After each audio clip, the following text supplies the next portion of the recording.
Before we descend into the darkness together, I need you to do something for me. If you're listening to this story and you feel that delicious chill creeping up your spine, that mixture of dread and fascination that only the best horror can provide, hit that subscribe button. Because what you're about to hear is just the beginning. There are more stories waiting in the shadows, more secrets buried in forgotten places, more horrors that need to be unearthed. And leave a comment below telling me where you're watching from. Are you listening from a quiet suburban home, thinking you're safe? From a city apartment, surrounded by thousands of souls who might be hiding their own darkness? Or are you in some small town, near a spring, or a cave, or some other natural feature that's been there longer than anyone can remember? Location matters in horror, because sometimes the stories we tell aren't just stories, they're warnings, they're memories, they're truths that have been dressed up as fiction, so they're easier to swallow. Asterisk. So tell me, where are you right now? And more importantly, do you know where your town's water comes from? Now, let's begin. The year is 1705. The place is colonial Virginia, and three women are about to offer a kind of mercy that will echo through the centuries. The settlement of Mercy's End clung to the Virginia wilderness like a barnacle to a ship's hull, unwanted, stubborn, and slowly being pried loose by forces beyond its control. In the autumn of 1705, as leaves turned the color of dried blood and fell like prayers unanswered, the town consisted of 43 souls, 22 men, 16 women, and 5 children who would not live to see their 7th year. Reverend Cotton Whitmore stood at his pulpit that Sunday morning, his knuckles white against the weathered wood, and spoke of providence. His congregation sat rigid on their benches, their faces carved from the same hardwood as the church itself, all angles and severity, beautiful in the way that suffering can be beautiful when it believes itself holy. "The Lord has tested us," Whitmore intoned, his voice echoing in the small space. 3 good men vanished into the wilderness, as if the earth itself had swallowed them whole. But we must not falter. We must not. A woman's laughter cut through his sermon like a blade through butter. Every head turned toward the back of the church, where 3 young women stood in the doorway.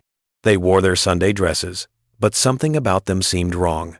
Their hair too loose, their eyes too bright, their smiles too knowing for women in the house of God. The youngest, Sarah Good, couldn't have been more than 17. Beside her stood Elizabeth Hale, 22 and unmarried, a scandal in itself. And then there was Mercy herself, Mercy Blackwood, for whom the settlement had been named when her father, the original founder, had died 5 years prior. She was 25, ancient for an unwed woman, and she looked at Reverend Whitmore with something that might have been pity. "Forgive our tardiness, Reverend," Mercy said, her voice carrying a music that made men's hearts race and women's faces harden.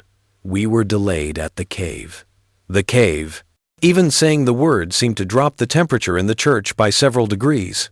"That ungodly place," Whitmore spat. "I have told you girls repeatedly to stay away from." "From the only source of fresh water within 3 miles?" Elizabeth interrupted, tilting her head. "Surely God would not deny us water, Reverend." They took their seats, these 3 women, and the service continued, but nothing felt the same afterward. Thomas Green, a widower of 40, found he could not focus on the hymns. His eyes kept drifting to Sarah Good's pale neck, the way her pulse beat visibly beneath her skin. John Marsh, newly arrived from Boston with grand plans and little sense, stared openly at Elizabeth until his wife elbowed him hard enough to crack a rib. And Mercy looked at no one, but everyone felt seen by her nonetheless.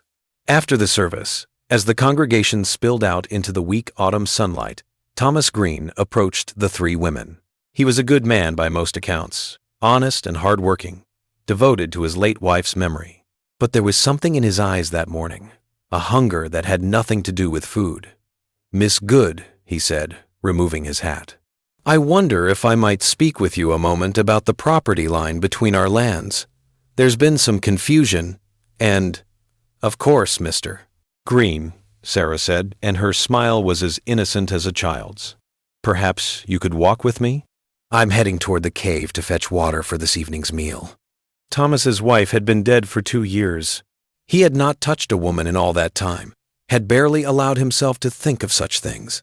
But when Sarah Good linked her arm through his and led him away from the place, settlement, toward the tree line and the cave beyond, every rational thought evaporated like morning mist. The other congregants watched them go. Some frowned, some whispered, but no one stopped them. "That's 4 now," old Widow Pierce muttered to her neighbor. "4 men in as many weeks." "Hush," her neighbor replied. "They'll hear you." But they both looked at Mercy and Elizabeth, who stood together in the churchyard, whispering and laughing about something no one else could hear. The cave that gave Mercy's End its only reliable water source had been there long before the English arrived. The local Powhatan had avoided it, calling it the mouth that swallows in their language. When Josiah Blackwood had first discovered it, he'd found it beautiful, a great yawning entrance in the hillside, surrounded by white limestone that gleamed in the sunlight like bleached bone. Inside, an underground stream ran cold and clear over smooth stones. The water tasted sweet, almost too sweet, with a mineral quality that made you want more the moment you finished drinking. It was perfect, Josiah had declared. A gift from God in this harsh wilderness.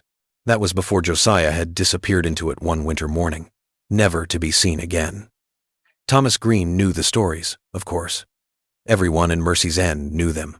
But as he walked with Sarah Good through the forest, her small hand resting lightly on his arm, the stories seemed less important than they had an hour before.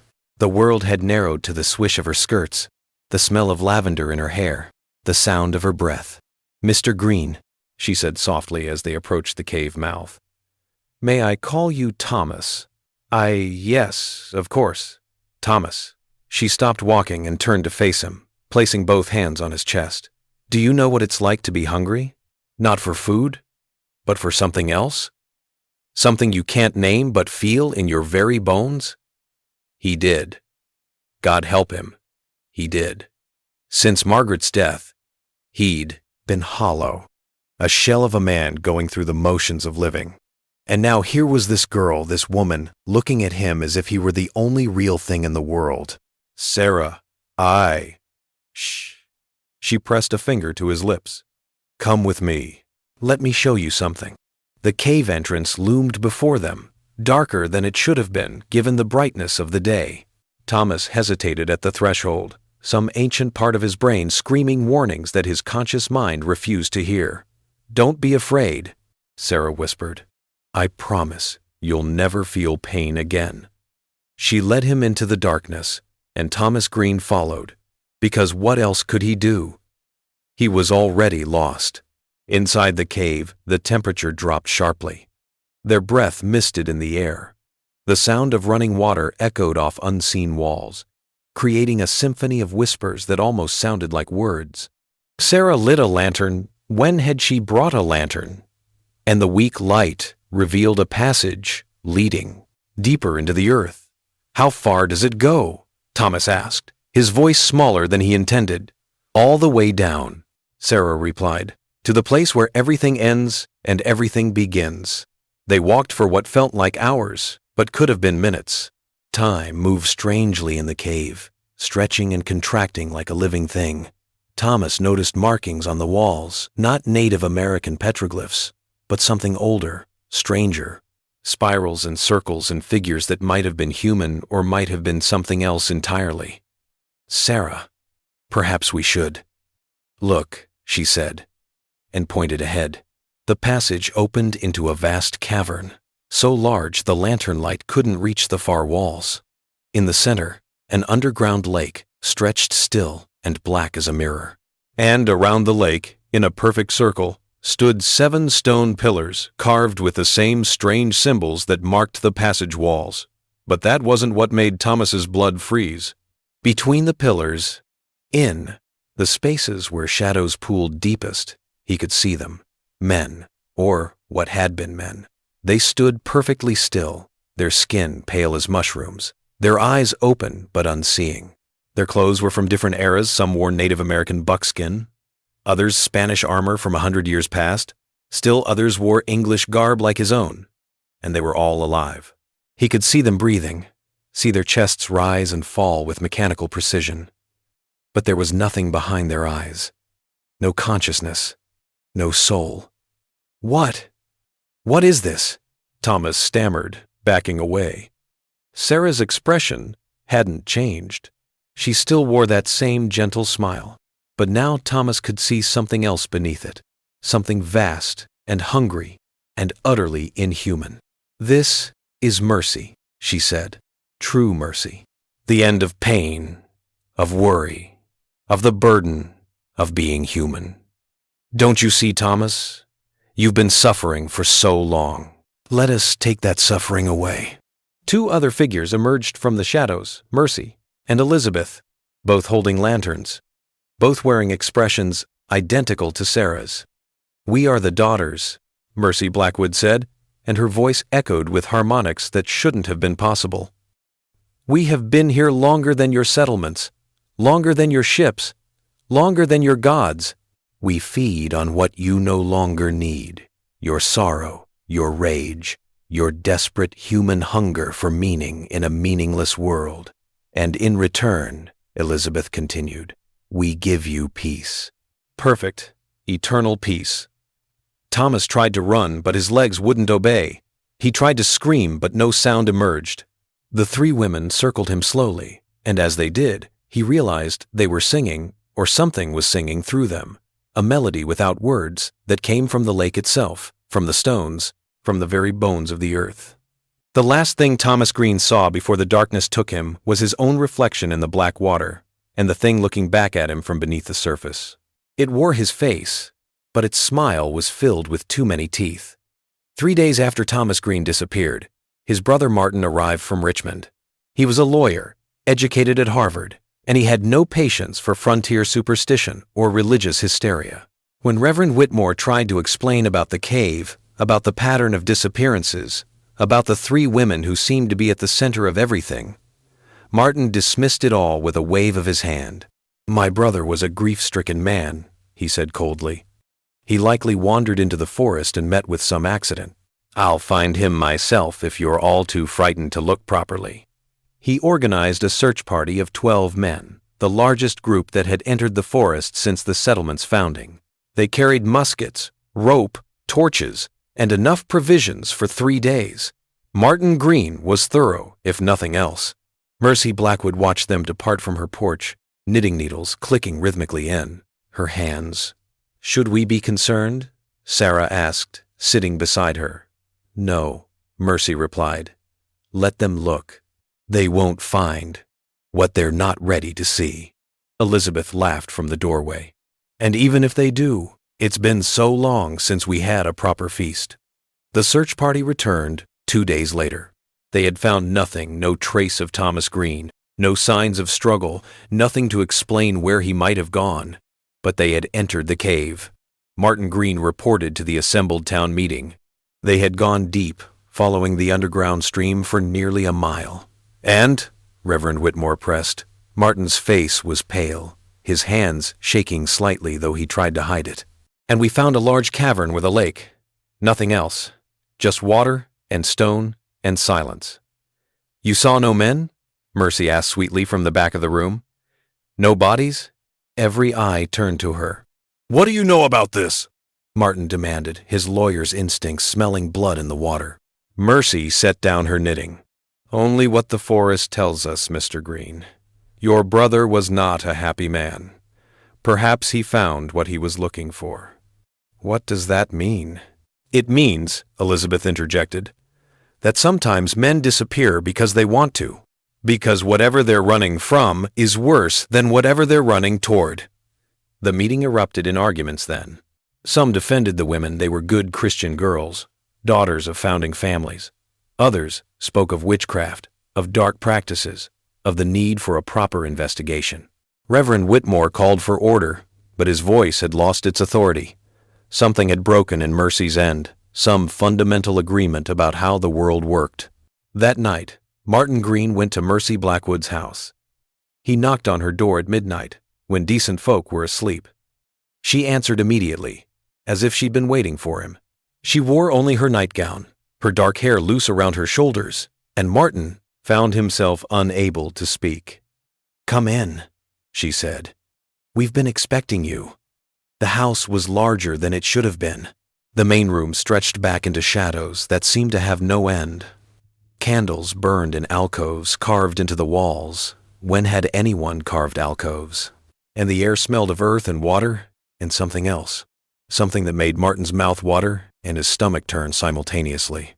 Sarah and Elizabeth sat at a long table, playing cards with a deck Martin didn't recognize. The images on the cards seemed to move in the flickering candlelight. "You want to know what happened to your brother?" Mercy said, closing the door behind him. It wasn't a question. "Yes, and you're willing to do whatever it takes to find out?"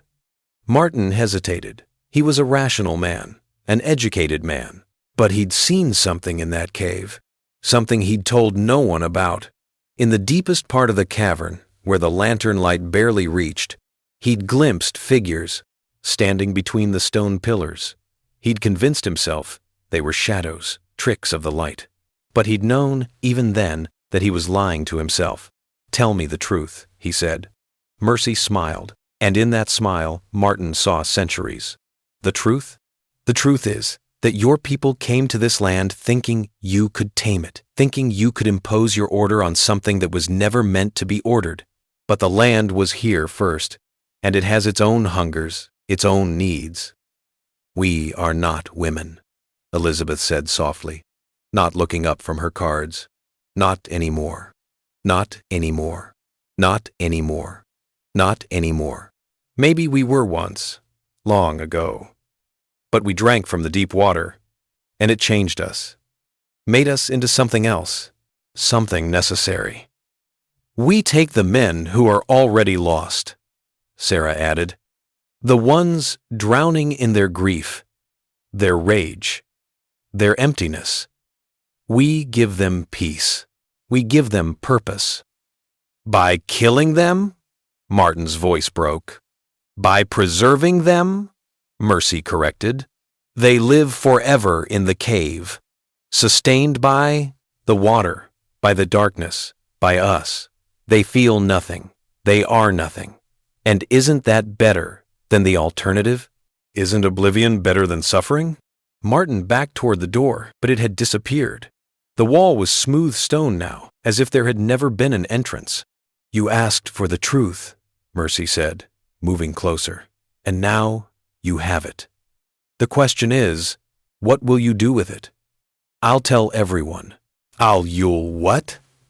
"Convince them that 3 women control an ancient power that feeds on human despair? That the cave they depend on for water is actually a mouth that swallows souls?" Elizabeth laughed. "They'll hang you for blasphemy before they ever believe you. Then I'll close the cave. I'll seal it with explosives. Then everyone in Mercy's End dies of thirst," Sarah interrupted. "There's no other water source for miles."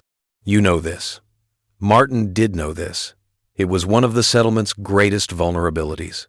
They were trapped by geography, by necessity, by the very resources they needed to survive. "Why are you telling me this?" he whispered. Mercy's expression softened into something almost like pity. "Because you deserve to understand. Because your brother loved you, and in his way, he would want you to know he's at peace. And because we're giving you a choice." "What choice?" "Join us," Elizabeth said. "Drink from the deep water. Become like the others. Let go of all this pain and confusion and anger. Or, Martin's throat was dry. "Or leave Mercy's End." Mercy finished. "Tonight. Now. Walk away and never come back. Never speak of what you've learned. Let your brother's disappearance remain a mystery.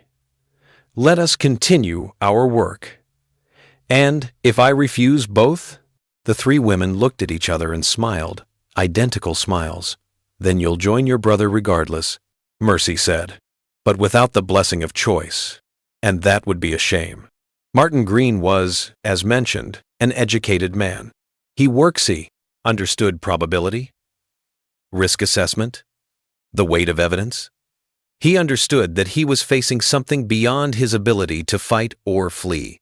He also understood that some part of him, the part that had seen those standing figures in the cave and felt a strange, terrible longing, wanted to accept their offer.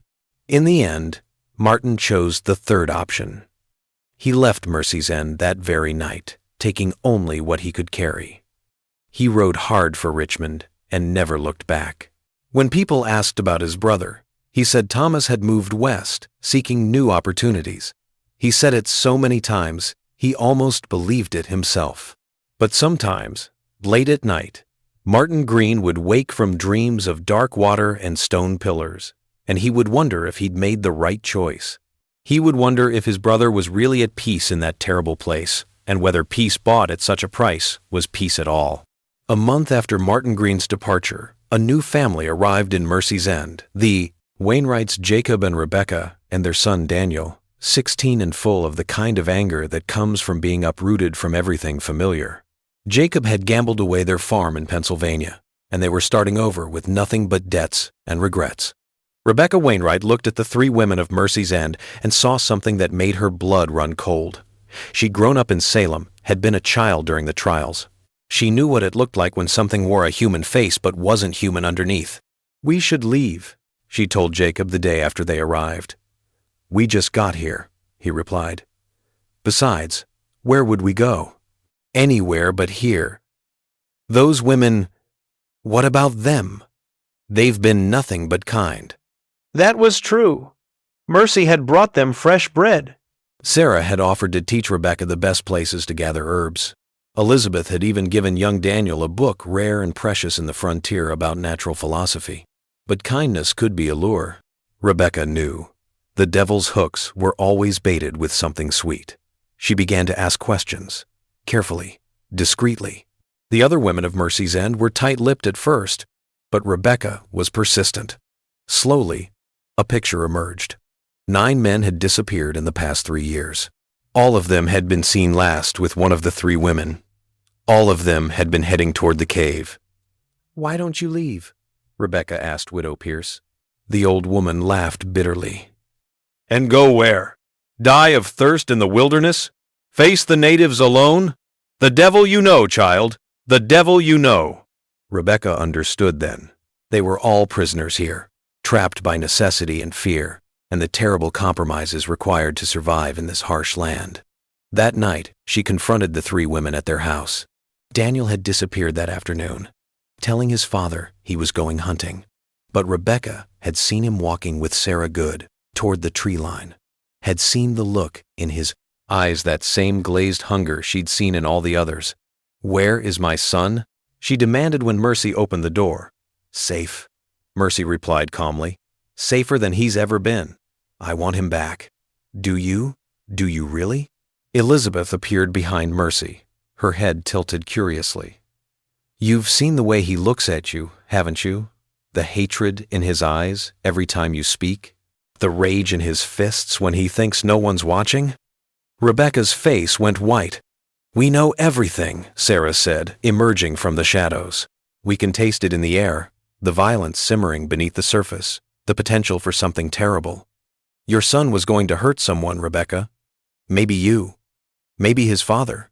Maybe some girl who caught his eye. You don't know that." "We do," Mercy interrupted. "We always do. That's our gift and our curse. We can see what people hide even from themselves. Your son is a killer waiting to happen. So we gave him what he needed, peace, silence, the end of all that rage. He's 16 years old, and he'll stay 16 forever now," Elizabeth said softly. "Young and strong and empty of all that poison that was eating him alive. Isn't that better? Isn't that merciful?" Rebecca pulled a knife from her apron. Her hands shook, but her voice was steady. "Take me to him. Now." The 3 women exchanged glances, and something passed between them. Some wordless communication that made Rebecca's skin crawl. "Very well," Mercy said finally. "But understand this. Once you see, you can never unsee. Once you know, you can never unknow. Are you sure you want that burden?" Rebecca was sure. They led her to the cave, the 4 women walking in silence through the moonlit forest. At the entrance, Rebecca hesitated, remembering old warnings about crossing thresholds, about entering places you can't leave. "Your son is waiting," Sarah said gently. "Don't you want to see him one last time?" Rebecca entered the cave. The passage seemed to go on forever, spiraling down into the earth's depths. The 3 women carried no lanterns, but somehow Rebecca could see a faint phosphorescence emanating from the walls themselves, from fungi or minerals or something else she couldn't name. Finally, they reached the great cavern with its black lake and stone pillars, and there, among the others, stood Daniel. He was alive. His chest rose and fell with breath. His eyes were open, but there was nothing behind them. No recognition, no consciousness. He stood perfectly still, his face smooth and peaceful. All that rage and confusion and adolescent fury gone as if it had never existed.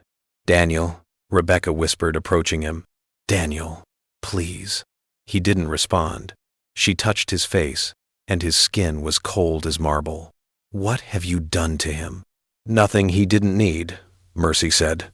"Look at him, Rebecca. Really look. When was the last time you saw your son at peace?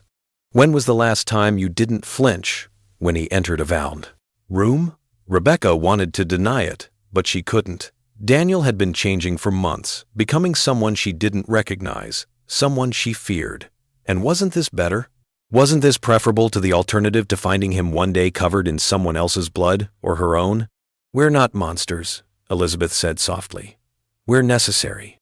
We're what stands between your civilization and the darkness that waits beneath it. We take the ones who are already broken, the ones who would break others if left unchecked, and we give them mercy. But at what cost?" Rebecca's voice broke. "At the cost of everything," Sarah admitted. "At the cost of our own humanity, our own souls. We drank the water once, seeking power, seeking something more than the lives we'd been given. And the cave gave us what we asked for. But it took everything else in return." For the first time, Rebecca saw them not as monsters, but as victims. 3 women trapped by choices made long ago, bound to this terrible purpose for reasons they no longer fully understood. "How long?" she asked. "How long have you been doing this?" Mercy's expression was ancient, weary beyond measure. "Long enough that I can't remember my real name. Long enough that the face I wear is just one of many I've worn. We thought we were becoming goddesses, but we just became tools. Instruments of something older and darker than we could comprehend. Can you stop?" "Not until the hunger is satisfied. And it's never satisfied. Not really. It just sleeps for a while, then wakes again, demanding more." Rebecca looked at her son, standing motionless among the others. "Is there any way to bring them back?" "No," all 3 women said simultaneously. "But there is a way to end it," Mercy added. "There's always been a way." She led Rebecca to the edge of the black lake. In the center, barely visible in the dim light, something stirred beneath the surface. Something vast, something that had been waiting there since, before humans had names for things. "Destroy the water," Mercy said. "Drain the lake. The cave system connects to underground rivers. Collapse the right passages, and the water will flow away. Without the water, we'll age. We'll die. And all the men we've preserved will die with us. But it will be over. Finally, blessedly over. Why don't you do it yourselves?" "Because we can't. We're bound to this place, to this purpose. We can no more destroy the lake than we can stop breathing. But you can. Someone from outside, someone not yet claimed by the cave, they can end it."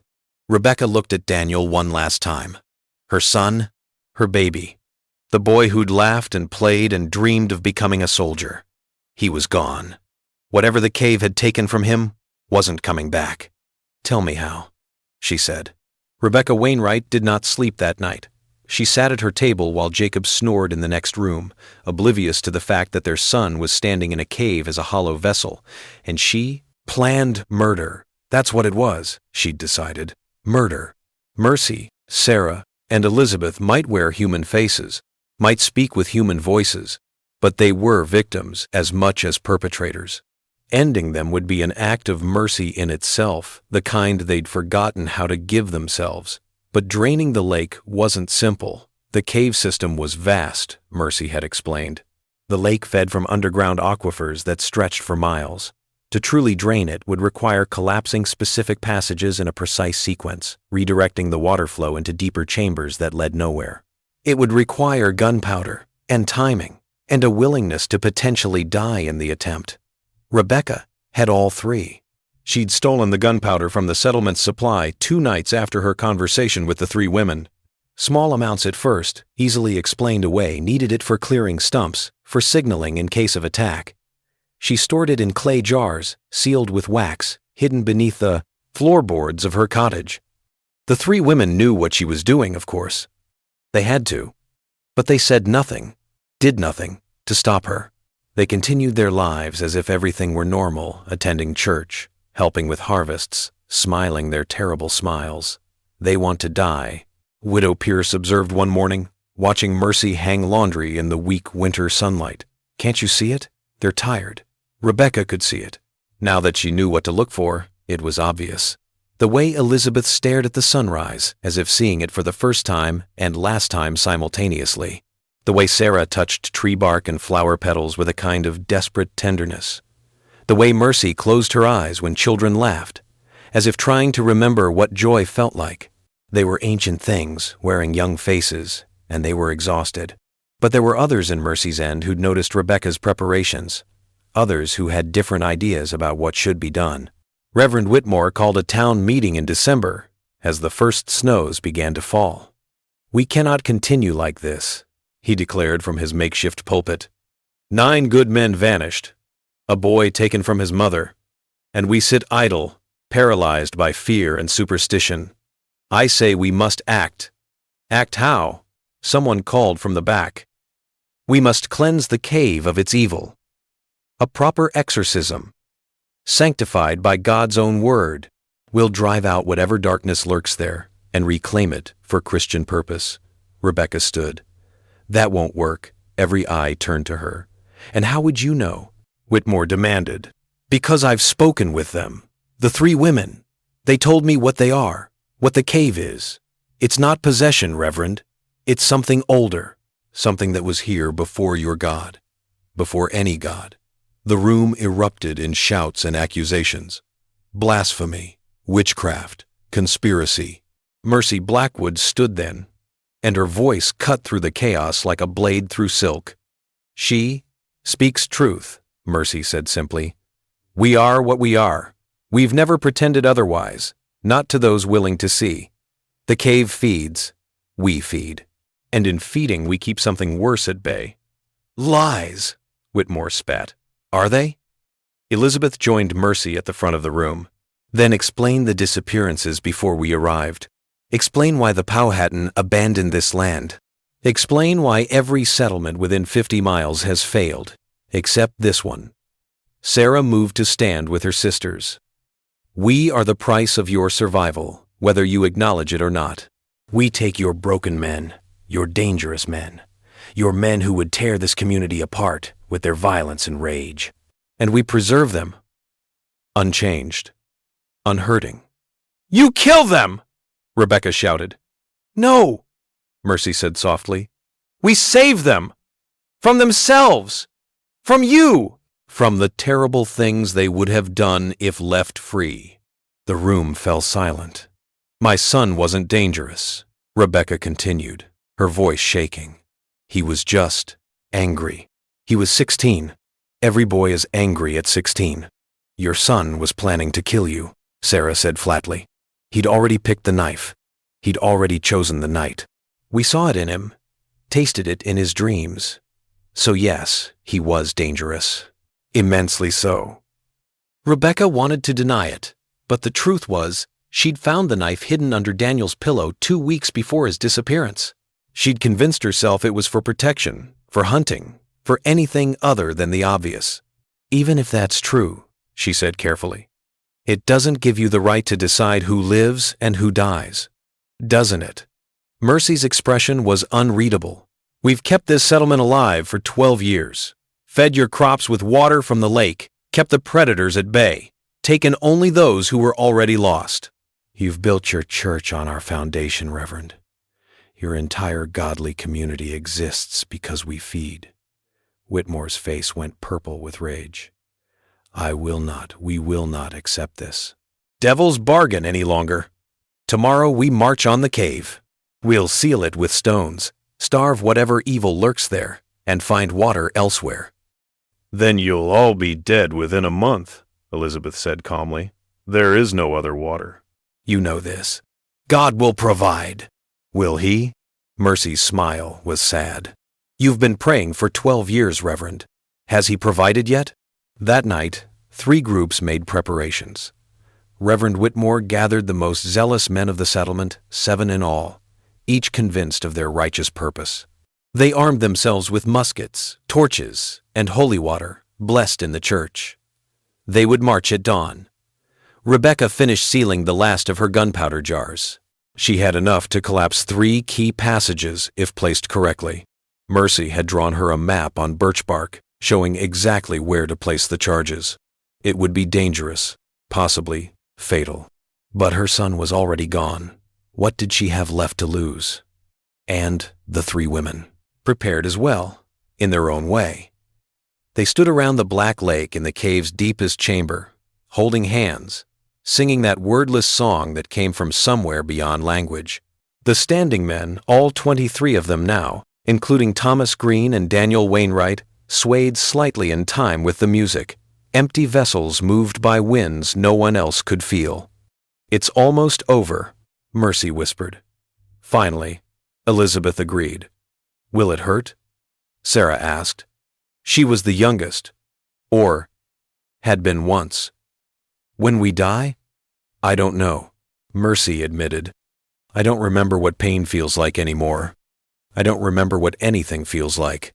Just this hunger, and this terrible purpose." They continued singing, and the lake responded. Its black surface rippled, though there was no wind. Deep below, the thing that had given them their power stirred, sensing change coming like a shark sensing blood and water. Dawn came gray and cold, the kind of morning where breath hangs visible in the air and the ground crunches beneath every step. Reverend Whitmore led his 7 men from the settlement toward the cave, each of them carrying their righteousness like a shield they believed would protect them from whatever waited in the dark. Rebecca watched them go from her window. She'd told no one about her own plans, knew that Whitmore would stop her if he discovered she intended to do what he only pretended to want, truly end the cave's power, even if it meant ending everything else too. She waited until they were out of sight, then gathered her own supplies. The gunpowder jars fit into a canvas bag. Flint and steel, lengths of fuse cut to different lengths, a sketch of the cave passages Mercy had given her, and a knife, sharp and clean, because Rebecca knew that some kinds of work required intimate tools. She walked a different path to the cave, one that circled around through denser forest. She couldn't risk running into Whitmore's group. Her purpose and his were aligned, in goal, but not in method. He wanted to seal the cave and preserve his righteous anger, while she wanted to end everything, even if it meant ending herself too. The forest was silent that morning. No bird calls, no rustle of small creatures in the undergrowth, just her footsteps and her breathing and the weight of what she carried. She reached the cave entrance as shouts and gunfire echoed from inside. Whitmore's assault had begun. Rebecca entered carefully, staying close to the walls, following Mercy's map toward the first passage that needed to be collapsed. The sounds of Whitmore's assault grew louder as she descended, men shouting scripture, musket fire echoing off stone walls, and beneath it all, that wordless singing that made her teeth ache. She found the first location marked on her map, a narrow passage where the ceiling showed natural fracture lines. Rebecca placed the gunpowder carefully, running the fuse back toward the main tunnel. Her hands shook as she worked. One mistake and she'd bring the entire section down on herself. The singing grew louder. Rebecca moved to the second location, deeper now, the air growing colder with each step. She could hear water running somewhere close, that underground stream that fed the black lake. She could also hear Whitmore's men, their voices frantic now, no longer shouting scripture, but screaming in fear. She placed the second charge, hands steadier now, mind focused on the technical requirements. Collapse this passage, redirect the water flow, move to the third location. Simple, methodical. Don't think about Daniel standing motionless in the dark. Don't think about what you're about to destroy. A musket shot rang out very close, followed by a scream that cut off abruptly. Rebecca froze, pressing herself against the wall. Footsteps ran past her hiding spot, one of Whitmore's men.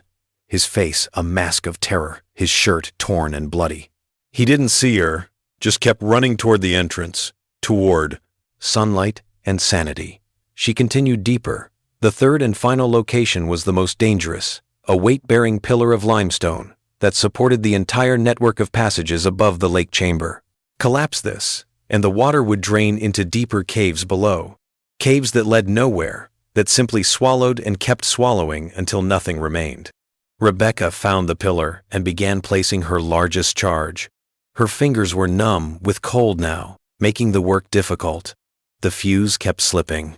She muttered curses under her breath, frustrated, afraid, and underneath it all, weirdly calm.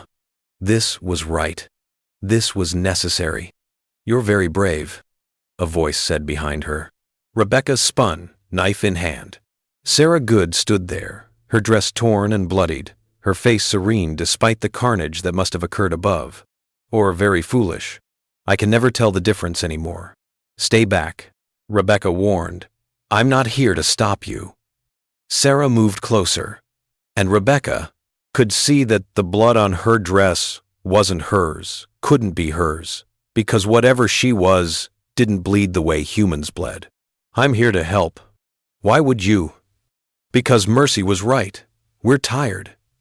So tired, you can't even imagine. Do you know what it's like to live for centuries and feel nothing? To watch generations pass and know you'll outlive them all, unchanged, unhurting, undying? It's not immortality. It's damnation." Sarah knelt beside Rebecca and took the fuse from her frozen fingers. Her hands moved with practiced precision, securing the charge properly, setting the fuse at exactly the right length. "When you light this, you'll have maybe 3 minutes to reach the entrance," Sarah said. "The collapse will be catastrophic. The entire cave system will come down." "And you?" Rebecca asked. "You'll die too?" Finally, Sarah breathed, and for the first time, Rebecca saw real emotion in her eyes. Not hunger, not purpose, but hope. "Finally, we'll die. Really die. Not this half-life we've been enduring." "What about the men? The ones in the chamber?" Sarah's expression went flat again. "They'll be buried with us." "But they're not really alive, Rebecca. They haven't been for a long time. What you'd be ending isn't their lives, it's their preservation. You'd be letting them finally rot, finally return to Earth the way humans are meant to." Somewhere above, another scream echoed. Then, silence. "Whitmore?" Rebecca asked. "Mercy is dealing with him and his men. She's giving them the peace they sought, just not in the way they imagined." Sarah stood, brushing stone dust from her skirts. "You should go.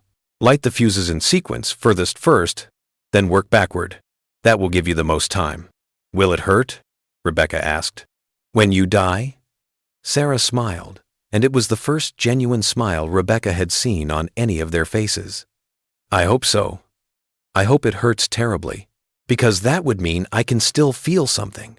She walked away, then back toward the lake chamber, her footsteps fading into the darkness. Rebecca finished her preparations, hands steady now, purpose clear. She lit the first fuse, watching the spark travel along the cord, then moved quickly to the second. The smell of burning filled the narrow passage, acrid, chemical, wrong in this ancient place. She lit the second fuse. The first explosion came as she was running toward the third location, a deep crump that she felt in her bones more than heard. Stone groaned. Somewhere, water began to flow in new directions. She lit the third fuse. This was the one that mattered. This was the one that would bring it all down. Rebecca ran. The passage twisted and turned, spiraling upward toward daylight. Behind her, she heard the second explosion, felt the shockwave push her forward. Dust filled the air, making it hard to breathe, hard to see. She kept her hand on the wall, following the curve of the stone, trusting in geometry and desperation. Third explosion was different. It started as a low rumble, like distant thunder, then grew into something immense, something that suggested the earth itself was tearing apart. Rebecca fell to her knees as the ground bucked beneath her. Cracks appeared in the ceiling, raining debris. Somewhere behind her, she heard the roar of water, thousands of gallons rushing into newly opened spaces, the black lake draining into oblivion, and beneath it all, barely audible, 3 voices singing. Not the wordless song they'd sung before, but something older, something that might have been their real voices, the voices of the women they'd been before the cave had claimed them. They sang in harmony, and it sounded like relief. The singing cut off abruptly as the cave's heart collapsed. Rebecca crawled the last 100 yards to the entrance, emerging into gray daylight just as the entire hillside slumped inward with a sound like the world ending. Trees toppled, stones screamed, and deep below, in chambers that would never again see light, the lake drained away to nothing, taking with it the power that had sustained 3 women and their terrible purpose for longer than anyone could remember. Rebecca lay on the cold ground outside the cave, gasping for breath, covered in dust and blood, and laughed until she cried. It was over. The survivors of Mercy's End gathered that evening in the church, 23 adults and 5 children, all that remained of their small community. Reverend Whitmore was not among them. He and his men had died in the cave, along with the 3 women and all the preserved ones, or so everyone assumed. No one dared enter the collapsed cave to verify. Rebecca sat in the back pew, isolated from the others by an invisible barrier of fear and awe. She'd destroyed their only water source. She'd killed the things that had been protecting them. She'd doomed them all, or saved them all, and no one was quite sure which. "We need to leave," Jacob Wainwright said, his voice hollow. His son was dead, truly dead this time, buried under tons of stone. "There's nothing here for us anymore." "Where would we go?" Widow Pierce asked. "The nearest settlement is weeks away through hostile territory. Winter is coming. We'd never make it. Then we stay and die of thirst," someone else said bitterly. "No," Rebecca interrupted. She stood, and every face turned toward her. "Mercy told me the cave system connected to underground rivers. Those rivers had to come from somewhere, had to go somewhere. If we dig, if we search, we can find water. Real water. Not water poisoned by whatever was in that lake." "That could take weeks," Jacob protested. "Then we start now. Tonight. We dig wells. We follow the rivers upstream. We do whatever it takes." Rebecca's voice was steel. "We survived the cave and its hunger. We'll survive this too." They dug. For 3 weeks, every able-bodied person in Mercy's End dug wells in a spreading pattern around the collapsed cave. They found mud, found clay, found stone. They found bones, 2 old bones, Native American and older still, bones that might not have been human at all, but they didn't find water. The settlement's stored supplies dwindled. They collected snow, melted ice, rationed every precious drop. Children cried from thirst. Adults moved through their tasks with the slow deliberation of the dying. "We should have left the cave alone," someone muttered during the 4th week. "At least then we had water. At least then our men were vanishing," Rebecca snapped back. "At least then we were feeding our sons to demons. Is that what you prefer?" No one answered, but the resentment in their eyes was clear. On the 28th day, young Samuel Pierce, Widow Pierce's grandson, discovered the spring. It bubbled up from between 2 rocks on the hillside, clear and cold and tasting of minerals, but not the too sweet taste of the cave water. It wasn't much, barely a trickle, but it was something. It was hope. They dug carefully around the spring, building it into a proper well. The water flow increased, not to the abundance of the cave lake, but enough. Enough to survive. Enough to continue. That night, Rebecca returned to the collapsed cave for the first time since the explosions. The entrance was completely sealed now, buried under 30 feet of rubble. Nothing would ever enter or exit that place again. She laid her hand on the stones and closed her eyes. "Thank you," she whispered. Not sure who she was thanking, the 3 women who'd helped her end their own existence, or Daniel, or God, or just the simple fact that some things once ended, stay ended. She felt nothing from the stones. No residual power, no lingering presence, just cold rock and the first snow of winter beginning to fall. Rebecca turned to walk back to the settlement, but paused. There, at the very edge of the collapse, something gleamed in the fading light. She approached carefully and found it half buried in dirt, a small object, smooth and dark. She dug it free and held it up to examine. It was a stone, black as the lake water had been, polished to an impossible smoothness, and carved into its surface was a spiral, the same symbol that had marked the standing stones in the deep chamber. Rebecca should have thrown it away, should have buried it, smashed it, done anything but what she actually did. She slipped it into her pocket. That night, she dreamed of dark water and women singing.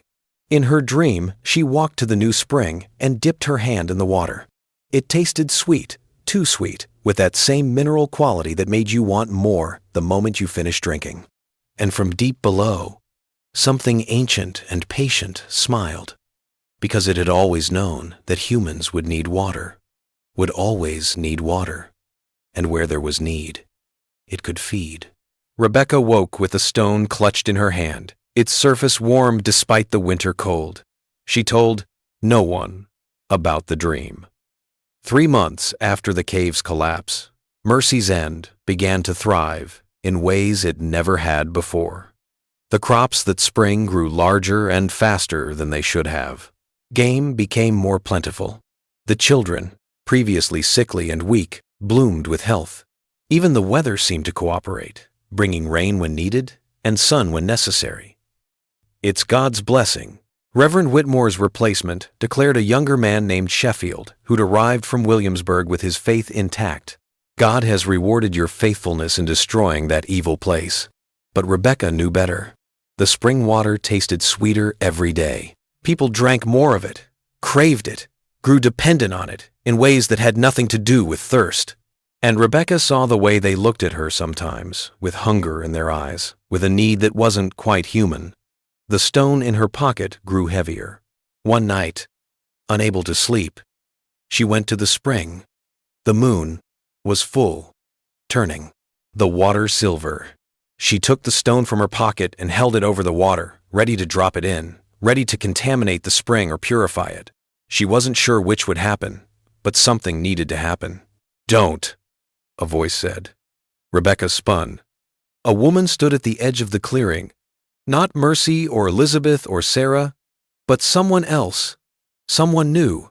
She was young, maybe 14, with dark hair and eyes that reflected the moonlight like an animal's.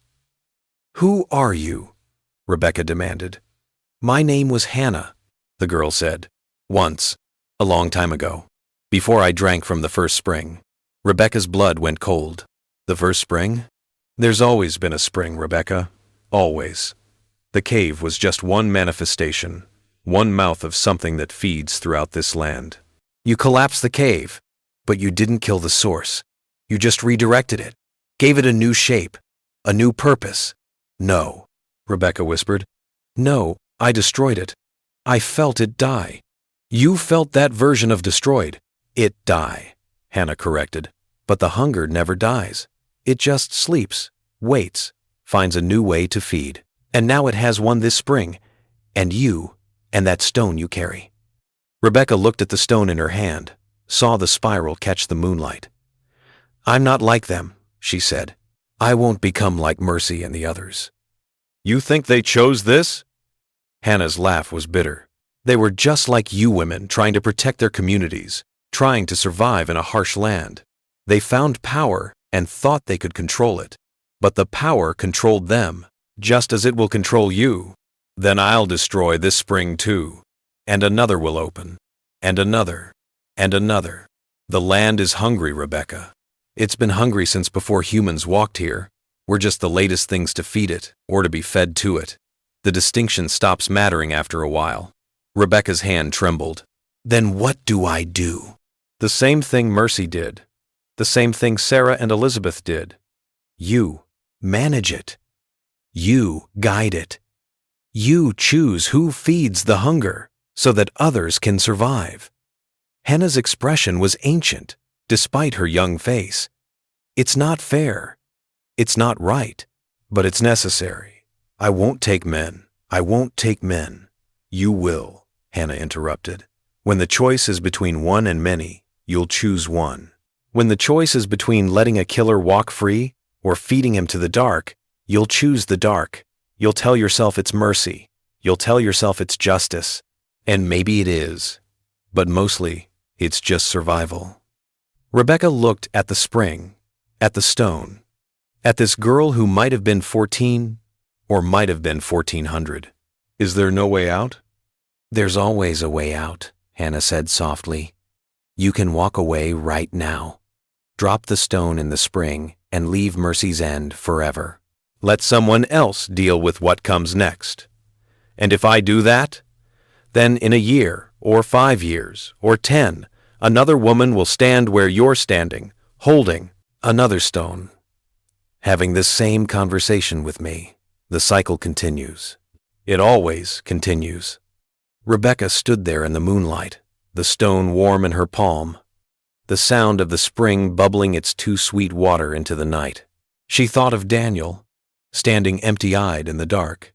She thought of Mercy, tired and ancient and trapped by choices made long ago. She thought of all the people in Mercy's End, thriving on water that tasted sweeter every day. She thought of the knife hidden under Daniel's pillow and the terrible relief she'd felt when Sarah told her what he'd been planning. How long? Rebecca asked finally. How long do I have before I become like them? Until you forget why you started, Hannah replied. Some last decades. Some last centuries. The ones who remember their purpose, who remember what they're protecting, they stay human longest. The ones who start to enjoy it. She trailed off meaningfully. Rebecca closed her hand around the stone. It felt right. There felt like it belonged. Teach me, she said. Teach me how to manage it, how to choose.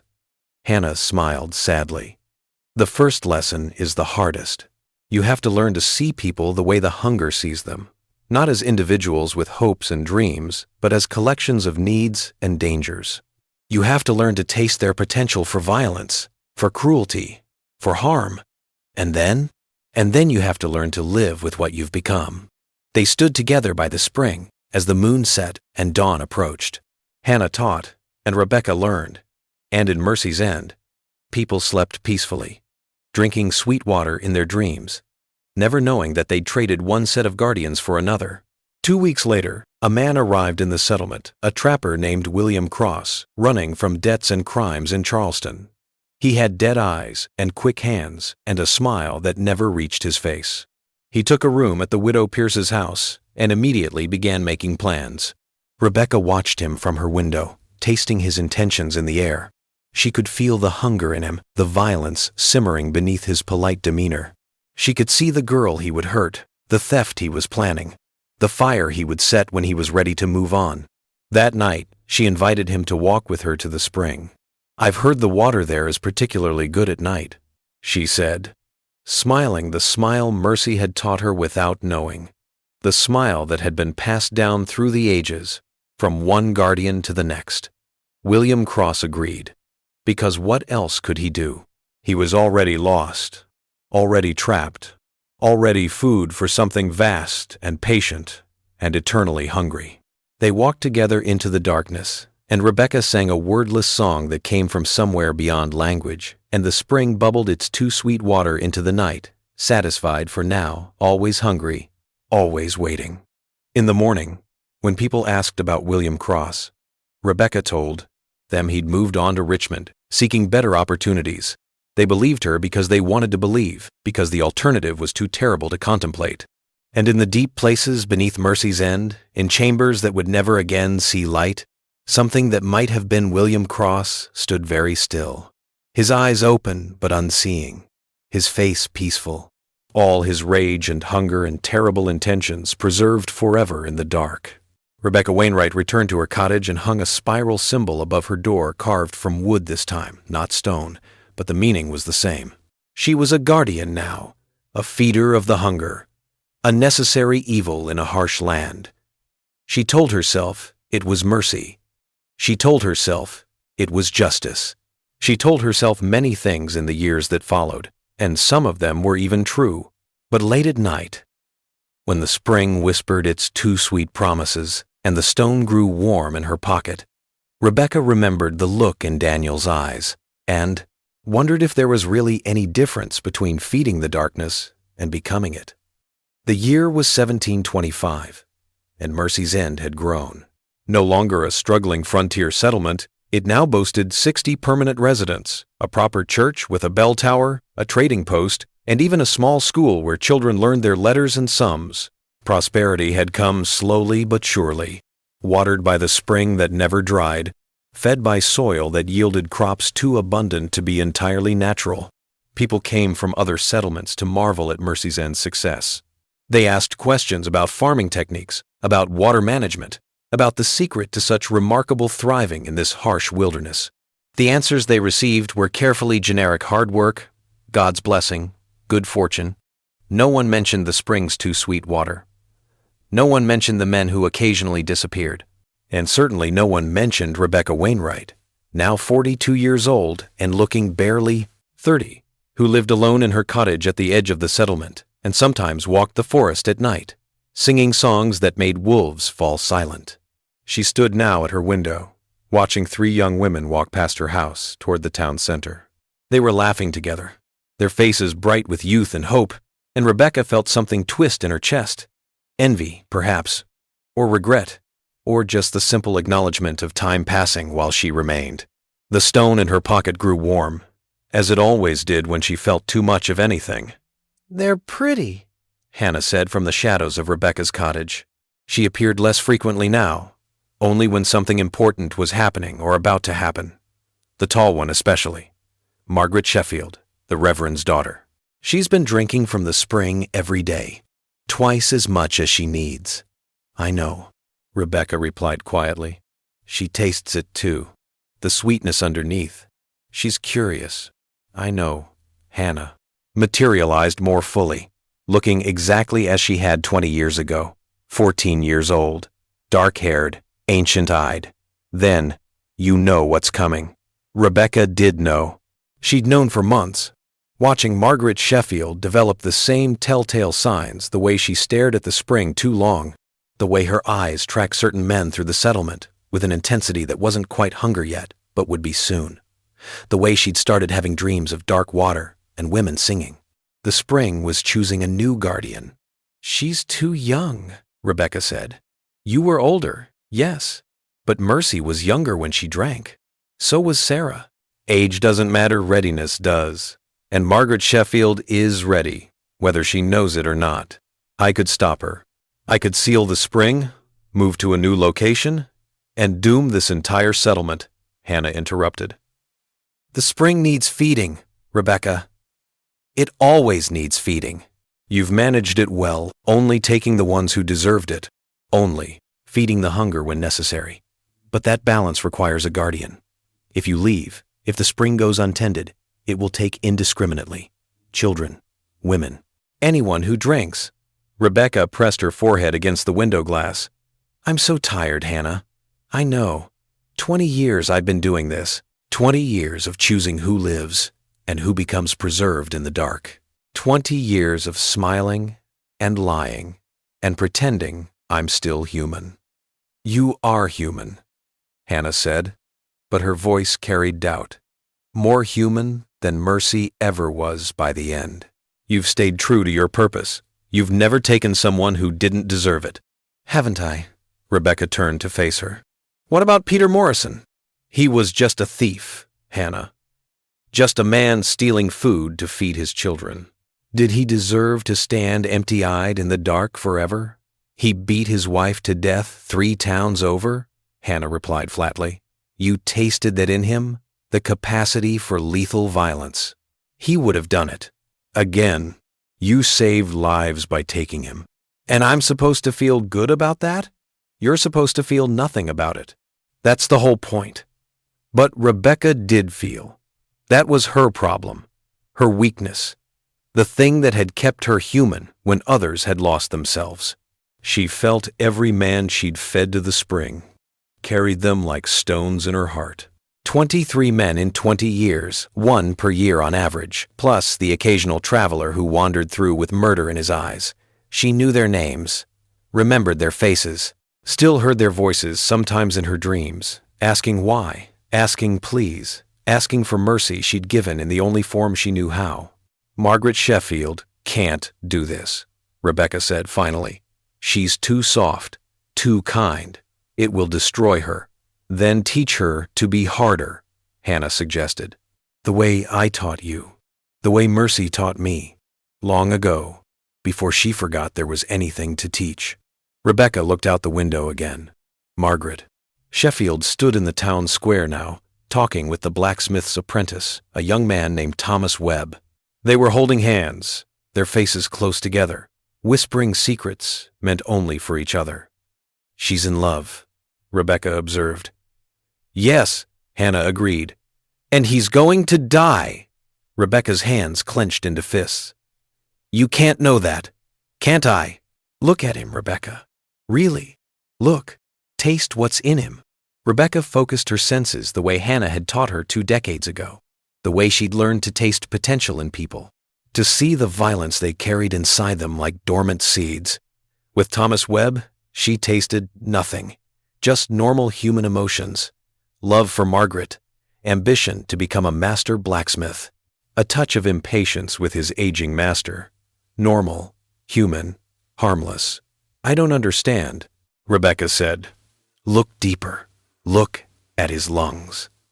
Rebecca focused harder, and there it was, a wrongness in his chest, a weakness that whispered of blood and coughing and a death that would come slowly, painfully, within 2 years if luck held, within months if it didn't. Consumption, Hannah said. He's sick, and he'll get sicker, and he'll die young. And when he does, Margaret Sheffield's heart will break. She'll be vulnerable, desperate, and the spring will call to her, promising power, promising the ability to preserve what she loves, to keep him safe in the only way that matters. By making him empty, by taking away everything that makes him Thomas. Yes, Hannah agreed, but he'll never die, never feel pain, never leave her. Isn't that a form of love? That's not love, Rebecca snapped. That's possession. Is there a difference? After enough time, after enough loss, doesn't love become just another word for not wanting to let go? Rebecca turned from the window, unable to watch the young couple any longer. I won't let her do it. I won't let her become like us. You may not have a choice. The spring chooses. Rebecca, we just accept or resist. And resistance. Hannah's voice faded, and she faded with it, leaving Rebecca alone in her cottage with her thoughts and her regrets and the stone that never stopped growing warmer in her pocket. Margaret Sheffield had never been particularly bold before falling in love with Thomas Webb. She'd been a dutiful daughter, a diligent student, a proper young lady who attended church every Sunday and never spoke unless spoken to. But love changed people. It made her brave enough to walk past her father's disapproval, to ignore the whispers about blacksmiths' apprentices not being suitable matches for Reverend's daughters.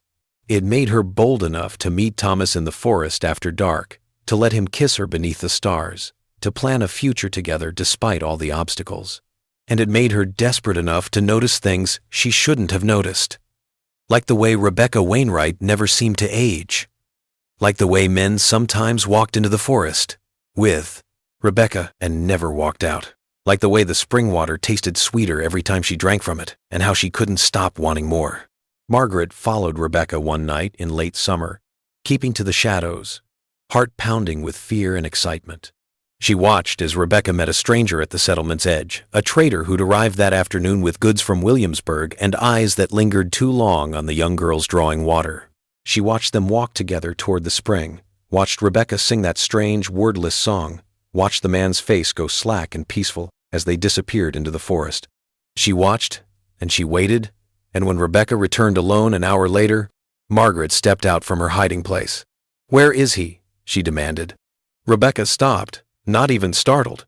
"You shouldn't be here, Margaret." "The traitor. Where did he go?" "Richmond," Rebecca replied calmly. "He decided to push through rather than stay the night." "Liar." Margaret's voice shook. "I've been watching you for months. Men follow you into the forest, and they don't come back. What do you do to them?" Rebecca studied her for a long moment, and Margaret felt that strange sensation she'd been experiencing lately, like being tasted, like Rebecca was somehow sensing things about her that Margaret didn't even know about herself. "Come with me," Rebecca said finally. "Why should I trust you? Because you're already becoming like me, whether you realize it or not. And it's better to understand what's happening than to stumble into it blind." Margaret wanted to refuse, wanted to run back to the safety of her father's house and pretend this conversation had never happened. But curiosity was stronger than fear, and the spring water in her belly was calling her forward, urging her to follow, to learn, to understand. They walked to the spring together, their breath misting in the cooling air. "Do you know what this place is?" Rebecca asked, standing at the spring's edge. "What it really is?" "A spring," Margaret replied, but her voice was uncertain. "It's a mouth, a way for something vast and old to feed on what it needs. Human suffering, human rage, human darkness. It preserves those things, takes them out of the world, keeps them where they can't hurt anyone. That's insane, is it?" Rebecca knelt by the water and ran her fingers through it. "You've been drinking this water your whole life. Don't you feel it changing you? Don't you taste what it wants?" Margaret did taste it. Every time she drank, every time she touched the water, she felt something reaching up from the depths, something that recognized her, that wanted her, that promised her things she'd never dared to imagine. "What does it want from me?" she whispered. The same thing it wanted from Mercy Blackwood a century ago, from me 20 years ago. It wants a guardian, someone to choose who feeds the hunger, someone to manage the balance between protecting the community and satisfying the spring's needs. By killing people? By preserving them? Rebecca corrected. "The men I take the traitor tonight, and others before him, they don't die. They continue, kept in chambers beneath the earth, alive but empty, their darkness contained where it can't harm anyone. The traitor tonight, Margaret, he wasn't just a merchant. I tasted in him what he'd done to a girl in his last town, what he was planning to do here. I took him before he could hurt anyone else." Margaret felt sick. "You're a murderer. I'm a guardian. There's a difference." "Is there?"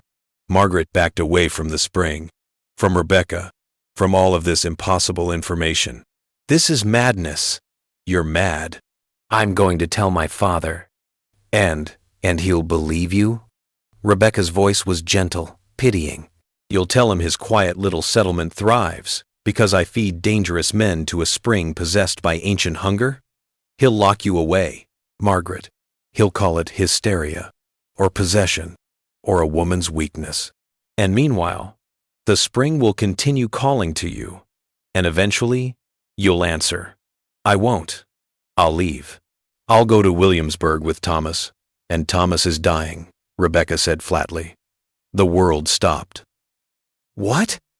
Margaret's voice was barely audible. "Consumption. His lungs are diseased. He has maybe a year, maybe less. You must have noticed the cough, the fatigue, the way he tires so easily."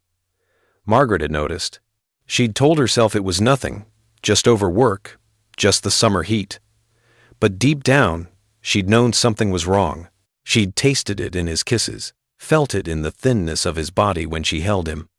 "No," she whispered. "No, you're lying." "I'm sorry." And Rebecca did sound sorry. "But you need to understand what's coming. When Thomas dies, and he will die, Margaret, nothing can stop that you're going to hurt in ways you can't imagine. And the spring will offer you a choice. Let him go forever, or preserve him. Keep him alive. Keep him with you, even if he's not really himself anymore. I would never. You would, Rebecca interrupted. Because you love him, and love makes people do terrible things. It made Mercy Blackwood drink from the first spring. It made Sarah Good feed her own father to the darkness when she discovered he'd killed her mother. It made me walk away from everything I knew to become what I am now. Love is the weakness the spring exploits, Margaret. It's the crack through which the hunger enters. Margaret was crying now, tears streaming down her face. How do I stop it? You don't, Rebecca said simply. You accept it, or you fight it until it consumes you anyway. Those are your only choices. They stood in silence for a long moment, the spring bubbling its too sweet water between them, the forest breathing its night sounds around them. I could kill you, Margaret said finally. I could tell everyone what you are, what you've done. You could try, Rebecca agreed. But the spring would just choose someone else. Someone who might not have my discipline, my restraint. Someone who might take indiscriminately. Who might feed the hunger without judgment or mercy. Is that better? Nothing about this is better, Margaret screamed, and her voice echoed through the forest, frightening night birds into flight. Nothing about this is right, or good, or merciful. You're a monster, and this place is cursed, and we should burn it all and start over somewhere clean. There is nowhere clean, Rebecca said quietly. The hunger is everywhere, Margaret. It just takes different forms. In cities, it's crime and poverty and people hurting each other in 1,000 different ways. Here, we've contained it, channeled it, made it serve a purpose. That's not perfect, but it's better than the alternative. Margaret wanted to argue, wanted to rage, wanted to reject everything Rebecca was saying. But a part of her, the part that had been drinking the spring water her whole life, the part that tasted the sweet darkness underneath, understood. The world was cruel and hard and full of suffering. And if there was a way to protect the people she loved from that suffering, even at a terrible cost, wouldn't she take it? Teach me, Margaret whispered, hating herself even as the words left her lips. Teach me how to do what you do. So when Thomas dies, I can keep him. So I can protect this place. So I can be what you are. Rebecca's expression was unreadable in the moonlight. Are you sure? Once you start down this path, there's no coming back. You'll live longer than you should, see everyone you know die, become something that isn't quite human anymore. Is Thomas worth that price? Yes, Margaret said without hesitation. He's worth everything. Rebecca nodded slowly, and something passed between them, an understanding, a recognition, an acknowledgement of the terrible bargain they were both making. Then, drink, she said, gesturing to the spring. Drink deep, and let it change you. Let it show you what you need to see. Margaret knelt by the spring and cupped her hands in the water. It was colder than she expected, and sweeter. So sweet, it made her teeth ache.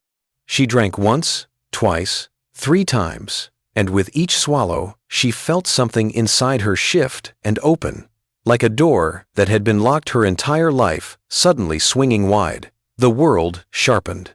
Colors became more vivid. Sounds grew clearer. And beneath it all, she could taste something she'd never noticed before, the emotional resonance of living things, the flavor of their fears and desires and hidden violence. She tasted Rebecca beside her, ancient and weary, and carrying so much sorrow it was like an ocean. She tasted the traitor, wherever Rebecca had taken him, his consciousness dimmed but present, preserved in darkness like a specimen in amber. She tasted Thomas, back in the settlement, sleeping in his small room. Above the smithy, his lungs laboring with every breath, death already reaching out its hands. And she tasted something else, something vast and patient and eternally hungry. Something that lived in the deep places and fed on what humans offered it. Something that was older than names and would outlive empires. What is it? She gasped. What is that thing I'm feeling? We don't have a word for it, Rebecca replied. The Powhatan called it the Eater of Shadows. Early settlers called it the devil. But it's neither just something that exists, that needs to feed, that we've learned to live with by becoming its caretakers. Margaret pulled her hands from the water, and they were shaking. I don't know if I can do this. You don't have to decide now. The water is in you. It will always be in you. But becoming a true guardian takes time. You have months before Thomas's condition becomes critical. Use that time to watch, to learn, to understand. And when the moment comes, you'll know what to choose. They walked back to the settlement together in silence, two women bound by water and purpose and the terrible knowledge of what lay beneath their thriving little town. Thomas Webb died on a cold morning in November, coughing blood into a handkerchief while Margaret held his hand and wept. He was 23 years old. They had never married. Her father had forbidden it, citing Thomas's low station and poor health. Now, Thomas was gone, and Margaret was alone with her grief and her rage and the sweet water calling to her from the spring. She lasted 3 days. On the third night, she went to Rebecca's cottage and pounded on the door until the older woman answered. I want him back, Margaret said, her voice raw from crying. I want to preserve him. I want to keep him the way you keep the others. Rebecca studied her carefully. His body is already buried, Margaret. It's been 3 days, the decay has started. There's nothing left to preserve. Then, I'll dig him up. I'll bring him to the spring. I'll do whatever it takes. It doesn't work that way, Rebecca interrupted gently. The preservation only works on the living, on people whose consciousness is still present, still able to be captured and held. Thomas is gone, Margaret. Really, truly gone. I'm sorry. Margaret collapsed onto Rebecca's doorstep, sobbing with a grief so profound it seemed to tear her apart from the inside. Rebecca knelt beside her and held her, the way no one else in the settlement would. They were all too afraid of contamination, of consumption, of death's touch. It's not fair, Margaret wept. It's not fair that I have this power, and I couldn't save him. No, Rebecca agreed. It's not fair. Nothing about this is fair. They sat together as the night deepened around them, two guardians of an ancient hunger, one experienced and tired, one newly awakened and raw with loss. What do I do now? Margaret finally asked. You live, Rebecca replied. You continue. You protect this place and its people. You take the ones who need taking and preserve them where they can't harm anyone. You become what I am, a necessary evil, a guardian, a feeder of the darkness. And will it ever stop hurting? Rebecca was quiet for a long moment. No, she said finally. But you learn to carry it. You learn to function despite it. You learn to find meaning in the purpose, even when the purpose is terrible. Margaret stood, wiping her eyes. Teach me everything. I want to know all of it. How to sense the dangerous ones, how to take them, how to preserve them, how to live with what we do. I want to be perfect at this, Rebecca. I want to never make a mistake. Never take someone who doesn't deserve it. That's impossible, Rebecca warned. You'll make mistakes. You'll take someone who could have been saved or miss someone who should have been taken. The judgment is never perfect because we're not perfect, no matter how long we live or how much power we have. Then I'll be as close to perfect as I can be, Margaret said firmly. Thomas died because I couldn't save him. I'll make sure his death means something. I'll protect this place better than anyone ever has. Rebecca saw the dangerous determination in Margaret's eyes and recognized it. She'd worn that same expression 20 years ago, had made those same promises.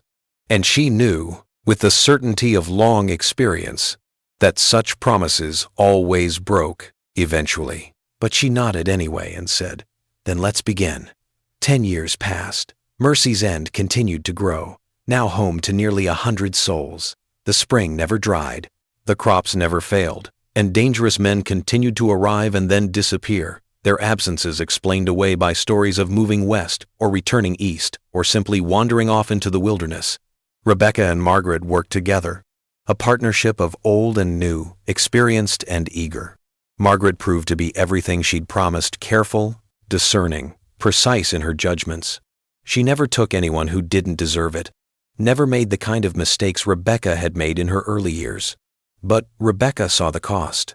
Margaret smiled less each year. Her eyes grew harder. Her movements became more mechanical, as if she were going through the motions of being human without really remembering what it meant. She never spoke of Thomas anymore, never acknowledged the grief that had driven her to this path. She simply existed, performed her function, and continued. They stood together one evening at the spring, having just preserved a man who'd killed his wife in Boston and fled south with her jewelry. It had been clean, efficient, necessary. And Margaret's face showed nothing, no regret, no satisfaction, nothing at all. "You're becoming like Mercy," Rebecca observed. "Is that a bad thing?" Margaret asked tonelessly. Yes. Mercy forgot why she did this. She forgot there were people behind the purpose, lives behind the preservation. She became just a function, just a tool the spring used. That's when she stopped being human. "Maybe being human is overrated," Margaret replied. "Maybe it's easier this way. No feelings, no doubts, just clear purpose and clear action."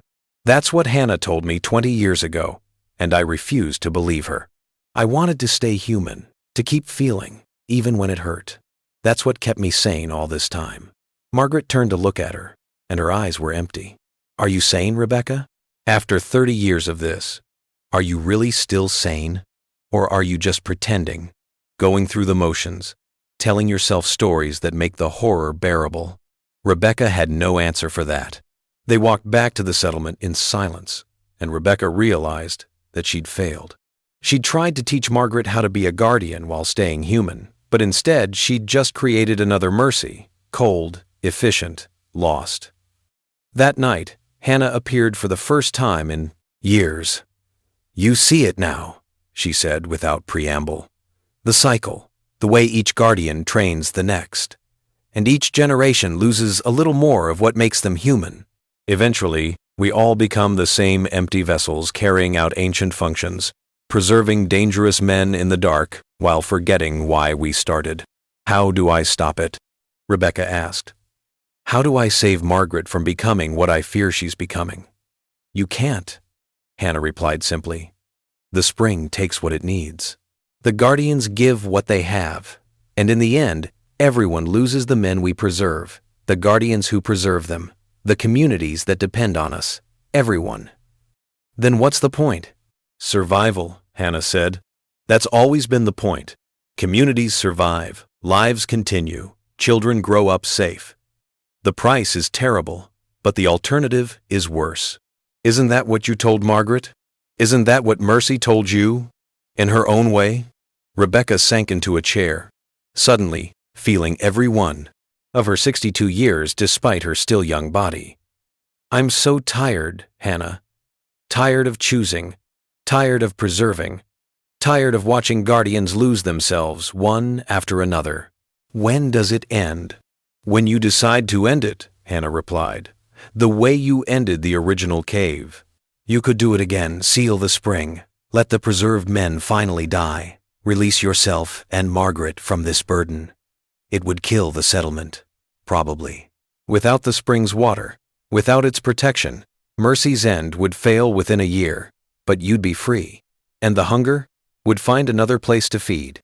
Another settlement, another spring, another set of guardians. The cycle would continue, just somewhere else, with different people paying the price." Rebecca laughed bitterly. "So my choices are to continue this horror or pass it on to someone else?" "Yes," Hannah agreed.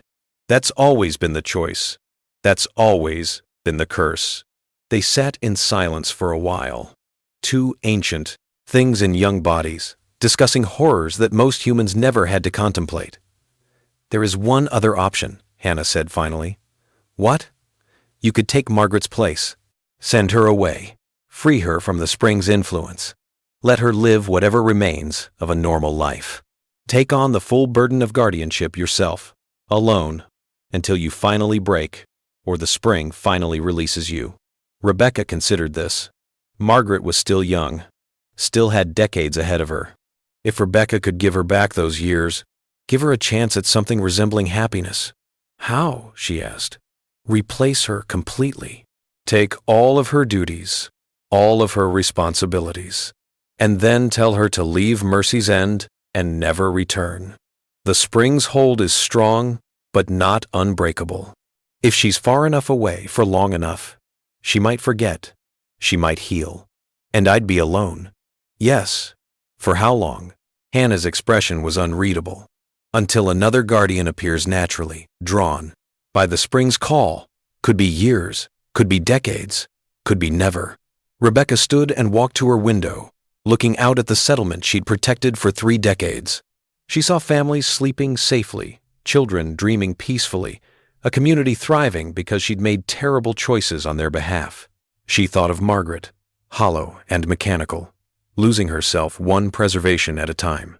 She thought of Mercy and Sarah and Elizabeth, who'd become so lost they'd needed Rebecca to end them. She thought of the stone in her pocket, always warm, always present, always reminding her of what she was. I'll do it, she said quietly. I'll send Margaret away and take on the burden alone. Are you sure? Hannah asked. Alone, you'll break faster. Alone, you'll become what you fear, empty, mechanical, lost. Is saving one woman worth that? Rebecca thought of Daniel, her son, standing empty-eyed in the dark for all eternity. She thought of all the choices she'd made since, all the men she'd preserved, all the lives she'd protected by destroying other lives. Yes, she said firmly, it's worth it. Because if I can save even one person from this curse, then maybe all of this has meant something. Hannah nodded slowly. Then say goodbye to Margaret. Because once she leaves, you'll never see her again. The spring won't allow it. Rebecca turned from the window, her jaw set with determination. I know. 3 days later, Margaret Sheffield walked out of Mercy's End with a small bag of belongings and a head full of memories she could barely understand. Rebecca had told her to go, had insisted, had practically driven her away with harsh words and harsher truths. You're losing yourself, Rebecca had said. In another year, you'll be completely gone, just a function, just a tool. Leave now while you still can. Find a new life. Forget this place. Forget me. Forget what you became here. Margaret had protested, had argued, had insisted she was fine. She was necessary. She couldn't just abandon her responsibilities. But Rebecca had been immovable. I'm releasing you from this burden. Go, live, be human again while you still remember how.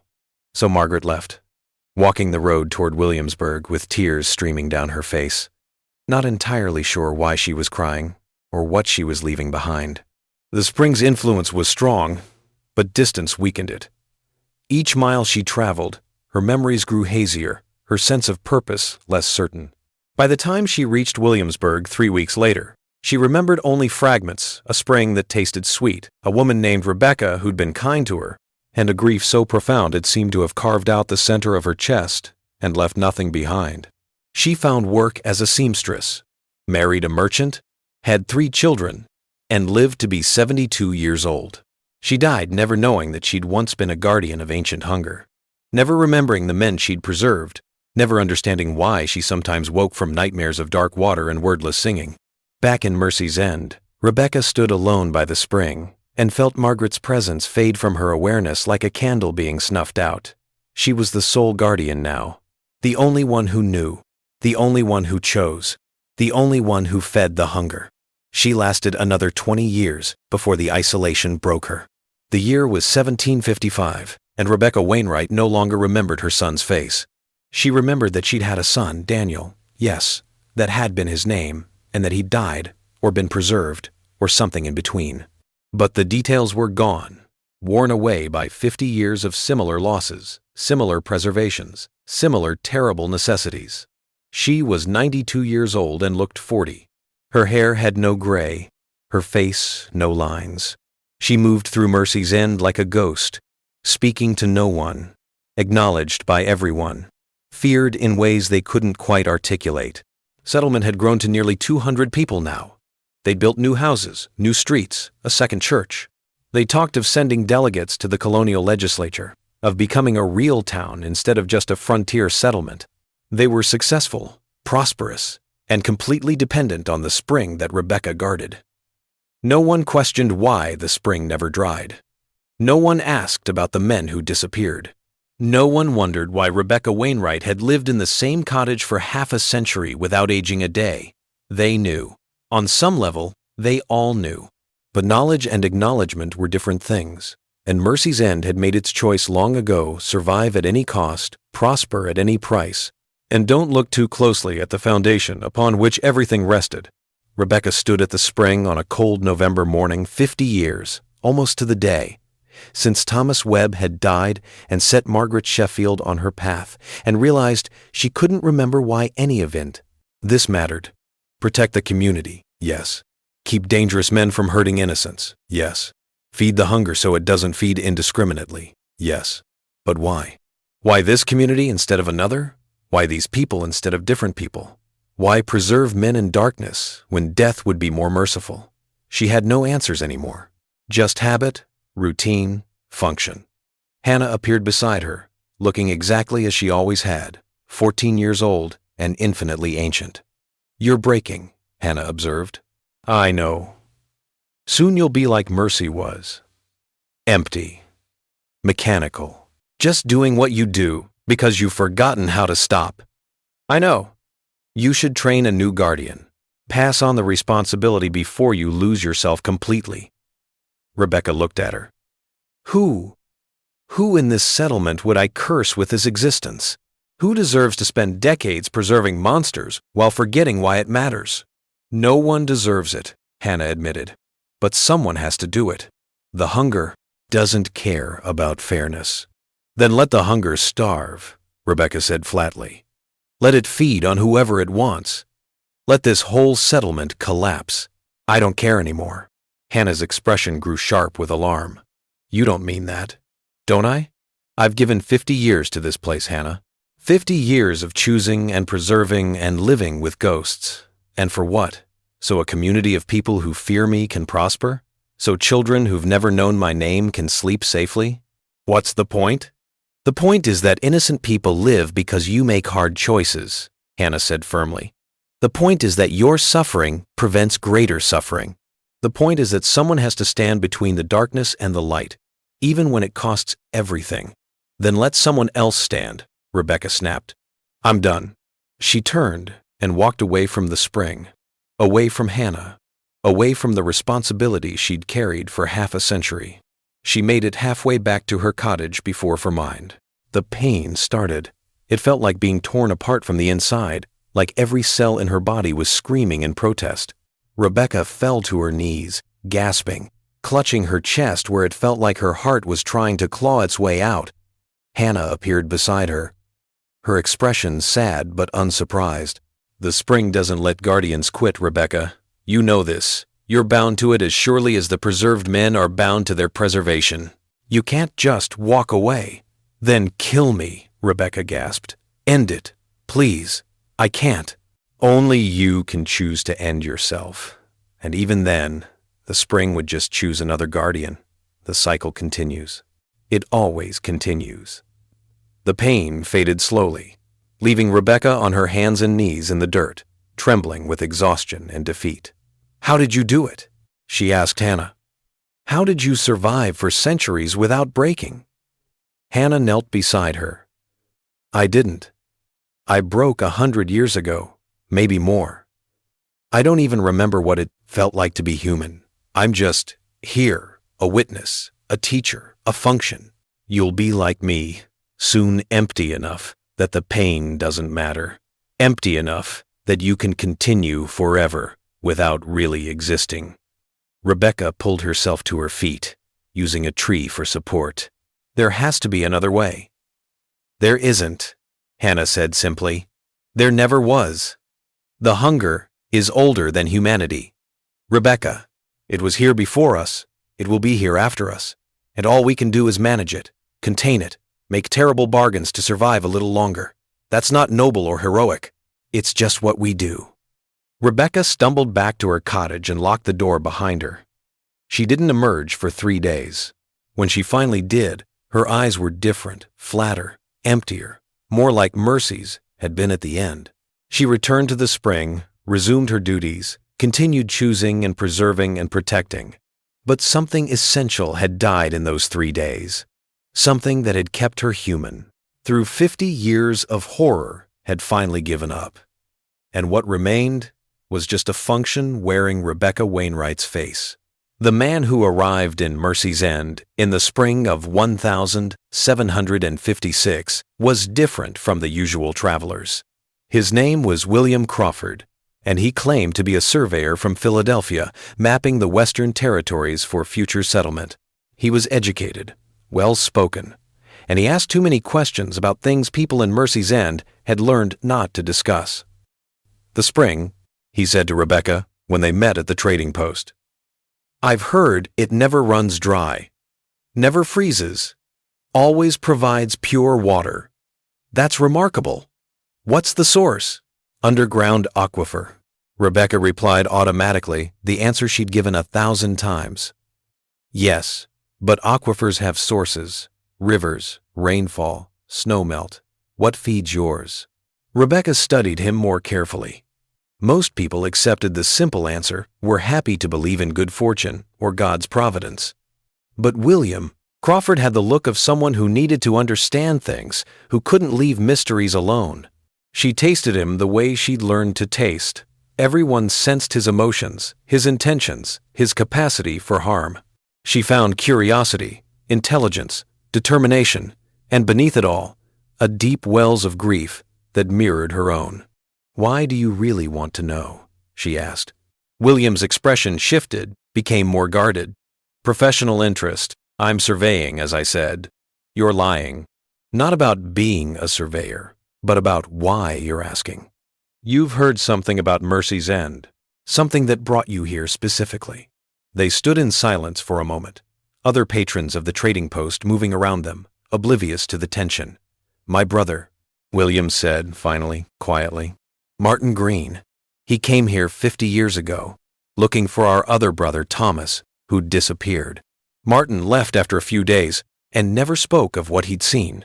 But in his final illness, he told me stories about caves and women and men who stood in the dark with empty eyes. He made me promise to investigate, to discover the truth." Rebecca's blood went cold. Martin Green, she remembered him, remembered the choice she'd given him, remembered watching him ride away from Mercy's End, choosing ignorance over horror. "Your brother was delirious," she said carefully. "Fever dreams, nothing more." "Perhaps," William agreed. "But I've spent 6 months traveling here, asking questions in every settlement along the way. And I've found a pattern. Communities near springs or caves, communities that thrive when others fail, they all have stories. Men who disappear, women who don't age, whispers of old powers and ancient hungers. Mercy's End isn't unique, Mrs. Wainwright. It's just one manifestation of something larger." Rebecca's mind raced. No one had ever connected the dots before, had never seen the pattern across multiple settlements. If William Crawford published his findings, if he exposed what places like Mercy's End really were, "You're in danger," she said bluntly. "You ask too many questions. You know too much. Are you threatening me? I'm warning you. There are forces here you don't understand. Things that protect themselves, that have been protecting themselves for longer than your family has existed. Leave now. Forget what you've learned, and you might survive." William's jaw set stubbornly. "I made a promise to my brother. I intend to keep it." Rebecca tasted his determination, his grief-driven purpose, and recognized it. He was like Margaret had been, like Rebecca herself had been, someone using purpose to avoid feeling, using mission to fill the emptiness left by loss. "Then you'll die," she said simply. "Or worse. There are things worse than death?" Rebecca laughed, and it was a sound devoid of humor. "Oh yes, much worse. Death at least is an ending. What we offer is continuation. without consciousness, preservation without life. It's mercy only in the sense that it prevents suffering by removing everything that makes suffering possible, including everything that makes joy possible, or love, or any human experience at all. William's face went pale. You're admitting it. The stories are true. Some of them, Rebecca agreed. But knowing the truth won't save you. It might doom you faster. She walked away then, leaving William Crawford standing in the trading post with his questions and his promises and his dangerous curiosity. That night, she went to the spring and found Hannah waiting. "You should take him," Hannah said without preamble. "He knows too much." "He'll expose everything." "I know," Rebecca replied. "Then why haven't you?" "Because I'm tired of taking people, tired of preserving them." "Tired of being the thing that stands between the world and the truth." Rebecca sat on the ground beside the spring, suddenly exhausted. Maybe it's time for the truth to come out. Maybe it's time for people to know what prices their prosperity rests on. That would destroy everything, Hannah warned. Not just Mercy's End, but every settlement like it. Communities would collapse. People would die. The hunger would feed indiscriminately because there'd be no more guardians to contain it. Good, Rebecca said, and meant it. Let it all collapse. Let people face the consequences of the world they've built. Maybe that's more honest than this lie we've been living. Hannah knelt beside her. And for the first time in all the years Rebecca had known her, she looked genuinely frightened. You can't mean that. Rebecca, you've spent 50 years protecting people. You've sacrificed everything for them. You can't throw that away now. Watch me! Rebecca stood and called out into the darkness. William Crawford! I know you followed me. Come out. After a moment, William emerged from behind a tree, looking sheepish. How did you... I can taste you, Rebecca interrupted. Your presence, your intentions. It's one of the gifts the spring gives its guardians. Come here. Let me show you what you came to see. She led him down a path only she could see, following channels in the earth that led to the deep places. The path was different from the one that had led to the original cave that had collapsed 50 years ago, but it led to the same destination. Preserved men stood in chambers beneath the earth, alive but empty, their consciousness trapped in amber. William stared at them in horror. How many? In this settlement? 73. Over 50 years. In all the settlements like this across the colonies? Thousands, probably. An infrastructure of horror that keeps communities safe by sacrificing the dangerous and the damned. This is monstrous. Yes, Rebecca agreed calmly. And necessary. And inevitable. And the price of survival in a harsh world. William turned to her, his face twisted with disgust. How can you justify this? I don't, Rebecca replied. I stopped trying to justify it decades ago. I just do it because someone has to. Because the alternative is worse. Because I've forgotten how to stop. But I'm tired, William. So very tired. So I'm going to make you a proposition. What proposition? Expose us. Write your report. Publish your findings. Tell the world what places like Mercy's End really are. Destroy everything we've built. And in exchange, I'll give you something no guardian has ever offered anyone. What? Rebecca smiled. And it was terrible. The truth about your brother Thomas. About what really happened to him. About where he is now. About the choice Martin made when he discovered what we are. William's expression shifted from disgust to desperate hope. Thomas is here? He's alive? In a manner of speaking. He's been preserved for 50 years, standing in the dark, unchanging, unhurting, unthinking. Would you like to see him? Before William could answer, Hannah materialized. Between them, her form more solid than Rebecca had ever seen it. No, Hannah said firmly. Rebecca, you can't do this. If you expose the springs, if you destroy the infrastructure of guardianship, the hunger will consume everything. Thousands will die. Thousands are already dead, Rebecca replied. Or worse than dead. At least, if the truth comes out, people can choose. They can decide whether survival is worth this price. Isn't that better than forcing the choice on them? No, Hannah said. Because they'll choose wrong. Humans always choose wrong when given the choice between hard truth and comfortable lies. They'll reject the springs, tear down the guardianships, and then they'll die screaming when the hunger feeds unchecked. Is that what you want? Is that your legacy after 50 years? Rebecca looked at Hannah, at William, at the preserved men standing silent in their chambers. She thought of Daniel, and Thomas Green, and Margaret Sheffield, and all the others she'd taken, saved, or both. She thought of Mercy Blackwood, who'd built this system centuries ago and had begged Rebecca to end it. She thought of 50 years of choosing and preserving and protecting, and how none of it had ever felt like enough. My legacy, she said quietly, is going to be the truth. Let people decide what to do with it. She turned to William. Come, I'll show you your brother, and then I'll tell you everything you need to know to expose us all. William Crawford stood before his brother Thomas and wept. Thomas stood motionless, his eyes open but unseeing, his face peaceful and young and utterly empty. He'd been 23 when Rebecca had preserved him 50 years ago. He hadn't aged a day. Can he hear me? William asked through his tears. No, Rebecca replied. There's nothing left inside him that can hear or understand or feel. Just the preservation his body maintained, his consciousness suspended, his potential for harm contained. He's not suffering. If that's any comfort. It's not, William said bitterly.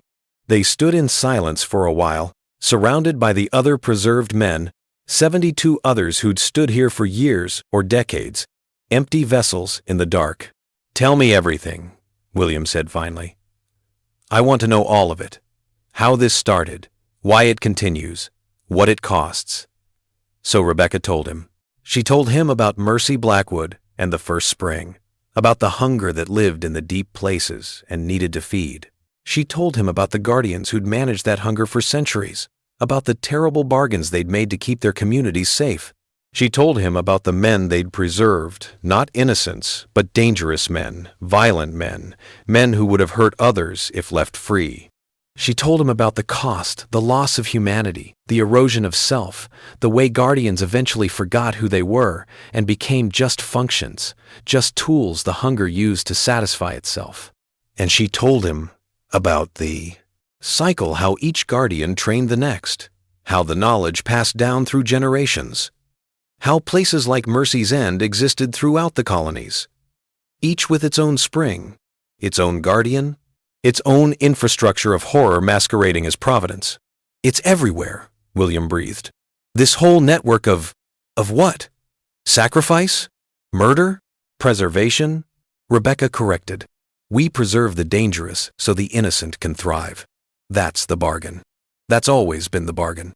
And who decides who's dangerous? William demanded. You? One woman with unnatural powers, deciding who lives and who becomes. He gestured at the preserved men. This? Yes, Rebecca said simply. That's exactly what we do. And we're usually right. The men here, all of them would have killed or raped or destroyed if left free. I tasted their intentions, sensed their capacity for harm, and removed them before they could act. Is that murder or prevention? It's both, William said. You're killing people for crimes they haven't committed yet, but would have committed. I'm never wrong about that part. The spring lets me taste their potential, see their futures. These men were already lost. I just contained their damage. William looked at his brother again. What was Thomas going to do? What justified this?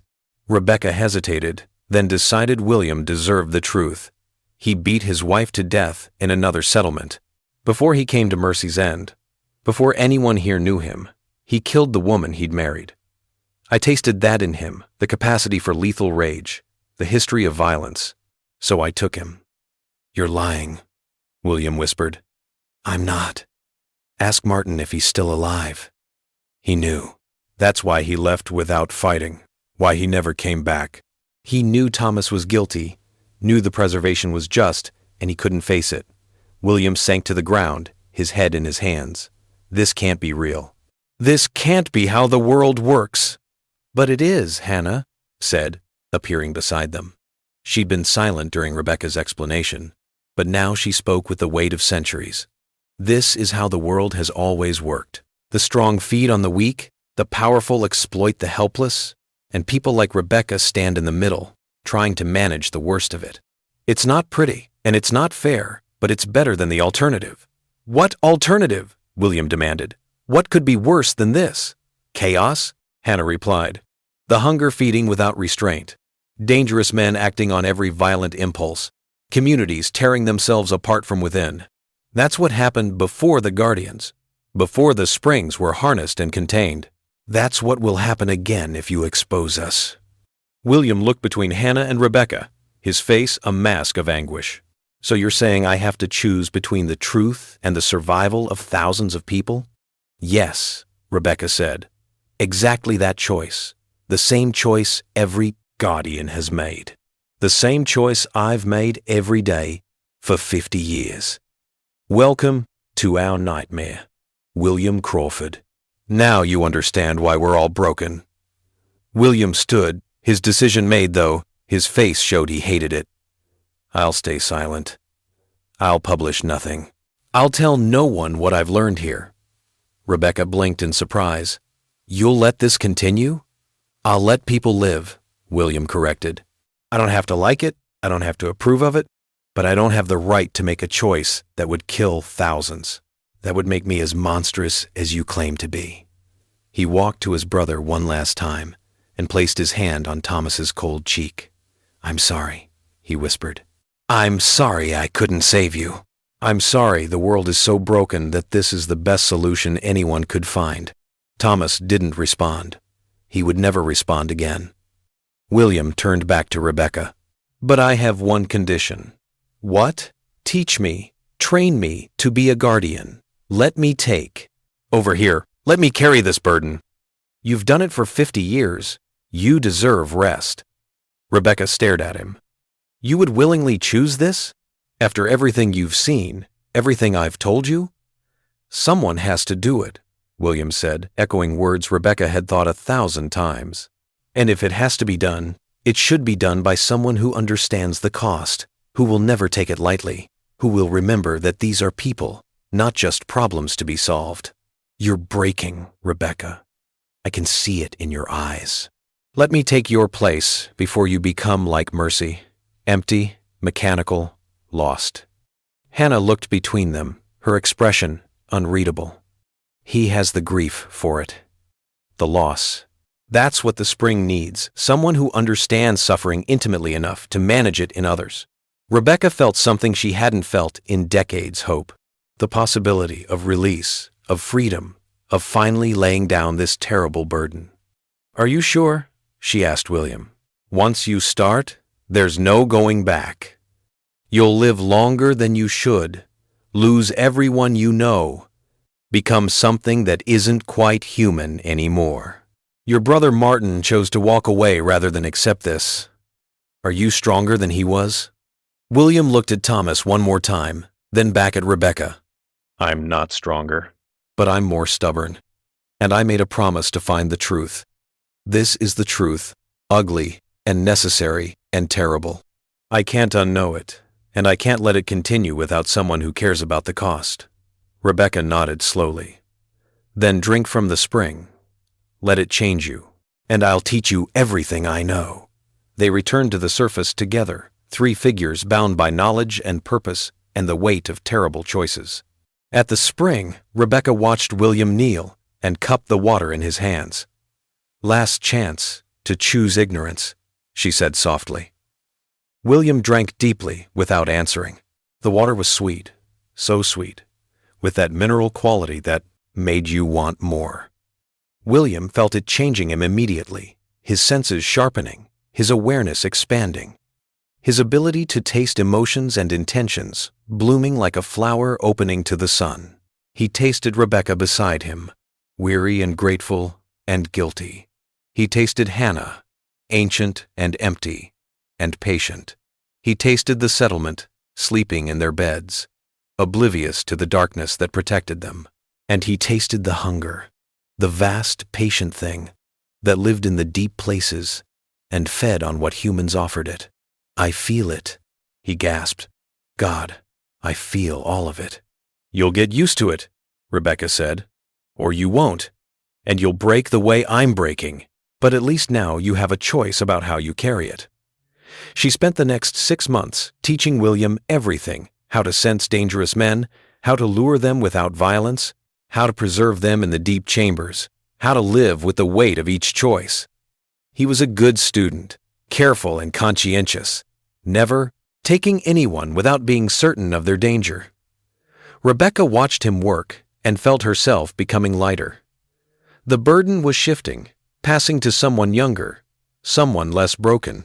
She could feel the spring releasing her, loosening its hold, acknowledging that a new guardian had been chosen. 6 months after he drank the water, William preserved his first man, a murderer fleeing from New York with blood still on his hands. It was clean, necessary, just. And when it was done, William wept for an hour, curled beside the spring, shaking with the horror of what he'd done and what he'd become. Rebecca sat with him and held his hand. "That's good," she said softly. "That you still feel it. Don't ever stop feeling it, William. That's what keeps you human." "Does it get easier?" he asked through his tears. Rebecca thought of 50 years of preservations, 50 years of carrying each one like a stone in her heart. "No," she admitted, "but you learn to carry it. You learn to find meaning in the purpose, even when the purpose is terrible." They worked together for another year, Rebecca gradually stepping back, letting William take more responsibility, preparing him for the day when he'd be alone with his burden. And then, on a cold morning in November, exactly 51 years after Daniel's disappearance, exactly 1 year after William had arrived, Rebecca felt the spring release her completely. She woke to find her hair had turned gray overnight. Her face showed lines that hadn't been there the day before. Her body ached with pains she'd forgotten existed. She was aging, rapidly, catching up to all the years she'd held at bay. She had maybe weeks left, maybe days. Rebecca went to the spring one final time and found William waiting there. "It's happening," he said quietly. "I can feel it. You're being released." "Yes," Rebecca agreed. She sat heavily on a rock, her old bones protesting. "The spring is done with me. I've served my purpose, trained my replacement. Now it's letting me die." "I'm sorry," William said, and meant it. "Don't be. This is mercy, real mercy, not the kind we give the preserved ones. I get to die, William. I get to end. After 50 years, that's the greatest gift imaginable." They sat together in comfortable silence, watching the spring bubble its too sweet water. "Will you do something for me?" Rebecca asked finally. "Anything. Find Margaret Sheffield. She left 50 years ago. I sent her away to save her from this. But she might still be alive. Might have had a good life. If you can find her, tell her." Rebecca paused, considering. "Tell her I kept my promise. Tell her I protected this place until someone worthy could take over. Tell her she was right to leave and I was right to make her go. I'll find her," William promised. "And William, don't make the same mistakes I made. Don't try to do this alone. Find a successor before you break. Train them properly. Keep the cycle going, but keep it. Don't let yourself become what Mercy became, empty and mechanical and lost." "I won't," William said, though they both knew it was a promise that might be impossible to keep. Rebecca stood, her movements stiff and painful. "I'm going home now, to my cottage, to sleep. I don't think I'll wake up, and that's fine. I'm ready." She walked away from the spring, away from William, away from 50 years of terrible necessity. At her cottage door, she paused and looked back at the settlement one last time. The houses, the church, the people sleeping safely because she'd made hard choices on their behalf. Was it worth it? She whispered to no one. The wind offered no answer. Rebecca Wainwright died 3 days later in her sleep. She was 93 years old, her body finally catching up to all the years she'd held at bay. The settlement mourned her passing with genuine grief, though few of them knew exactly what they were grieving. They knew she'd protected them somehow, kept to them safe, in ways they didn't quite understand. William Crawford buried her beside the spring, in soil that would keep her preserved in its own way, not in the horrible stasis of the deep chambers, but in memory, in story, in the knowledge that she'd given everything to stand between the darkness and the light. And then he returned to his duties, because someone had to, because the hunger never slept, because the world needed guardians, even when guardianship cost everything. 30 years after Rebecca's death, in the year 1786, William Crawford was 59 years old and looked 35. He'd preserved 112 dangerous men in his time as guardian. He'd kept Mercy's End safe through the French and Indian War, through the Revolution, through the birth of a new nation. And he'd trained no successor. The spring had called to several potential guardians over the years, young people drawn to its waters, sensitive to its influence, capable of becoming what William was. But each time, William had turned them away, sent them to other settlements, protected them from the fate he'd chosen. He couldn't bear to curse anyone else with this existence. Hannah appeared beside him one evening as he sat by the spring, old and tired and more alone than he'd ever been. "You're making the same mistake Rebecca made," Hannah observed, "trying to carry the burden alone. It's breaking you." "Let it break me," William replied. "I won't inflict this on anyone else." "Then what happens when you die? The spring won't just close. The hunger won't just disappear. Without a guardian, it will feed indiscriminately. Everything you've protected will be lost. Maybe that's for the best," William said quietly. "Maybe people need to face the consequences of the world they've built. Maybe it's time for the cycle to end. Or maybe," a new voice said, "it's time for the cycle to change." William turned to find a young woman standing at the edge of the clearing. She was perhaps 20 years old, dark-haired, intelligent-eyed, and she looked at the spring with a mixture of fear and fascination. "Who are you?" William asked. "My name is Abigail Crawford," she said. "Your granddaughter. My father was your son, though you never knew you had a son because you'd already devoted yourself to this place before he was born. I've spent my whole life hearing stories about the strange man who guards the spring in Mercy's End, who never ages, who makes men disappear. I've come to learn the truth." William stared at her in shock. "I have a son?" "Had," Abigail corrected gently. "He died 5 years ago. But before he died, he told me about you, about the choice you made, about the burden you carry. And he asked me to come here, to learn what you do, to understand why." Hannah smiled, and it was the first genuine smile William had ever seen on her face. "The spring has been calling to her, William. Can't you taste it? She has the gift, the sensitivity, the center, capacity for guardianship. And more importantly, she's chosen this willingly, with full knowledge of the cost." "No," William said firmly. "Abigail, go home. Live your life. Don't let this place consume you the way it consumed me." "Too late," Abigail replied, and she was smiling too, though her eyes were sad. "I drank from the spring 3 days ago, when I first arrived. I've already been changed. The only question now is whether you'll teach me how to manage it, or whether I'll have to figure it out alone after you're gone." William felt something break inside him. Not his will or his strength, but his isolation. For 30 years, he'd been alone with this burden, and now here was someone offering to share it. Not someone he'd cursed or tricked or manipulated, but someone who'd chosen freely, with knowledge and courage and love, his granddaughter. "The spring called to me," Abigail said softly. "In my dreams, in the water I drank, in the stories my father told. And when I finally came here and saw what you do, saw the men you preserve and the community you protect, I understood. This is necessary. Terrible, but necessary.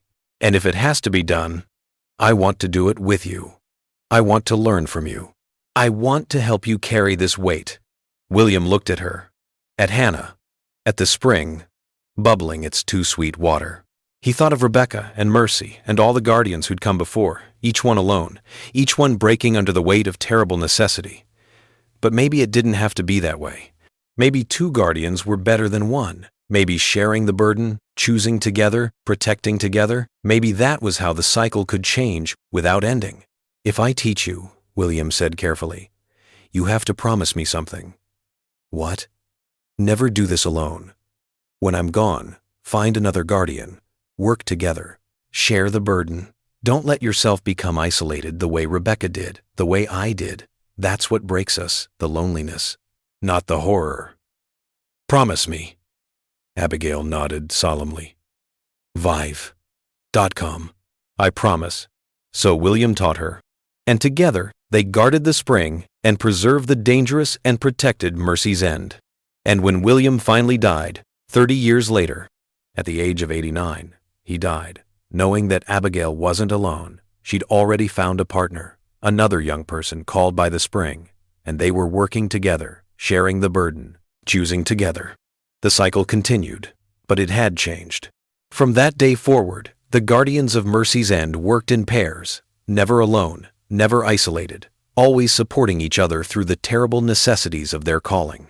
And in the deep places beneath the earth, in chambers that would never see light, preserved men stood in the darkness, not suffering, not conscious, but not free either.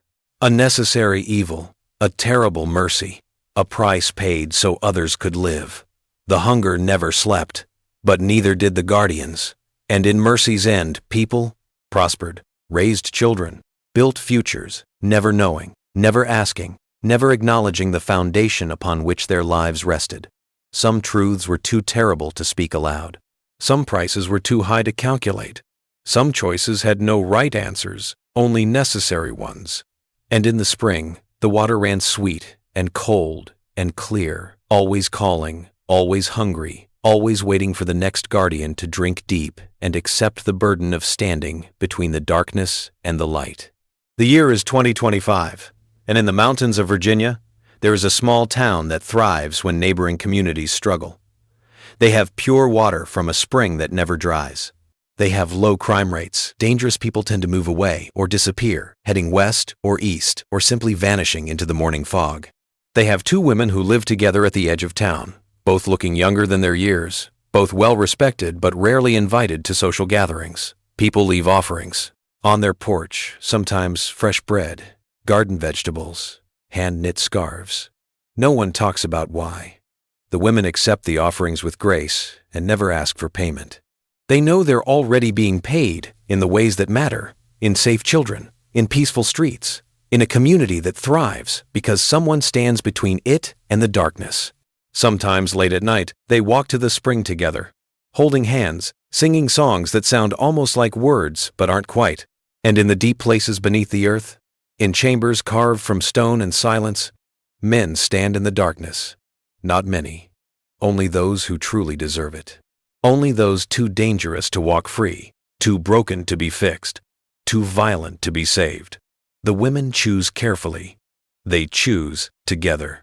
And they carry the weight of each choice between them, sharing it so neither one breaks under the burden alone. This is mercy. Terrible, necessary mercy. This is the price of peace. This is how the world works. In the places people don't look, in the shadows people don't acknowledge, in the necessary evils that keep civilization from tearing itself apart. The hunger never sleeps, but neither do the guardians. And the spring runs sweet and cold and clear, always calling, always waiting, always feeding on the darkness that humans carry inside them. Some cycles never end. They just change form and continue. Forever. Asterisk. And so, the cycle continues. Forever. Asterisk. Asterisk. If you made it all the way through this journey from 1705 to the present day, from Mercy Blackwood to the modern guardians, thank you. Thank you for sitting with this darkness, for allowing these women and their terrible choices to haunt you for the past few hours. Asterisk, asterisk. Horror isn't just about the scares. It's about holding up a mirror to the uncomfortable truths we'd rather not face. It's about asking, what price would you pay for safety? What would you sacrifice to protect the people you love? And when does protection become its own form of violence? Asterisk, asterisk. If this story got under your skin, if you're thinking about that spring in your town a little differently now, if you're wondering about the women who live alone at the edge of your community, if you're questioning what necessary evils might be hiding in plain sight, then I've done my job. Asterisk, asterisk. Please, hit that like button if you enjoyed this descent into colonial horror. Subscribe if you want more stories that will make you question the world around you. And drop a comment telling me, would you drink from the spring? Would you become a guardian if it meant protecting your community? Or would you be like Martin Green and choose ignorance over the burden of terrible knowledge? Asterisk, asterisk. I read every comment, and your thoughts, theories, and reactions fuel these stories more than you know. Asterisk, asterisk. Before you go, check the description below for trigger warnings, historical notes about colonial America, and links to other horror stories that explore the cost of survival in harsh worlds. Asterisk, asterisk. And remember, the next time you drink from a spring or a well or any natural water source that seems too pure, too sweet, too perfect, maybe think twice. Maybe ask yourself, what am I really drinking? And what might be watching me from the deep places beneath? Asterisk, asterisk. Sweet dreams, travelers. Or should I say, sweet water. Asterisk, asterisk. Until next time, stay curious, stay skeptical, and whatever you do, don't follow strange women into caves. Asterisk, asterisk. This has been the Daughters of the Deep. Thank you for watching. Asterisk.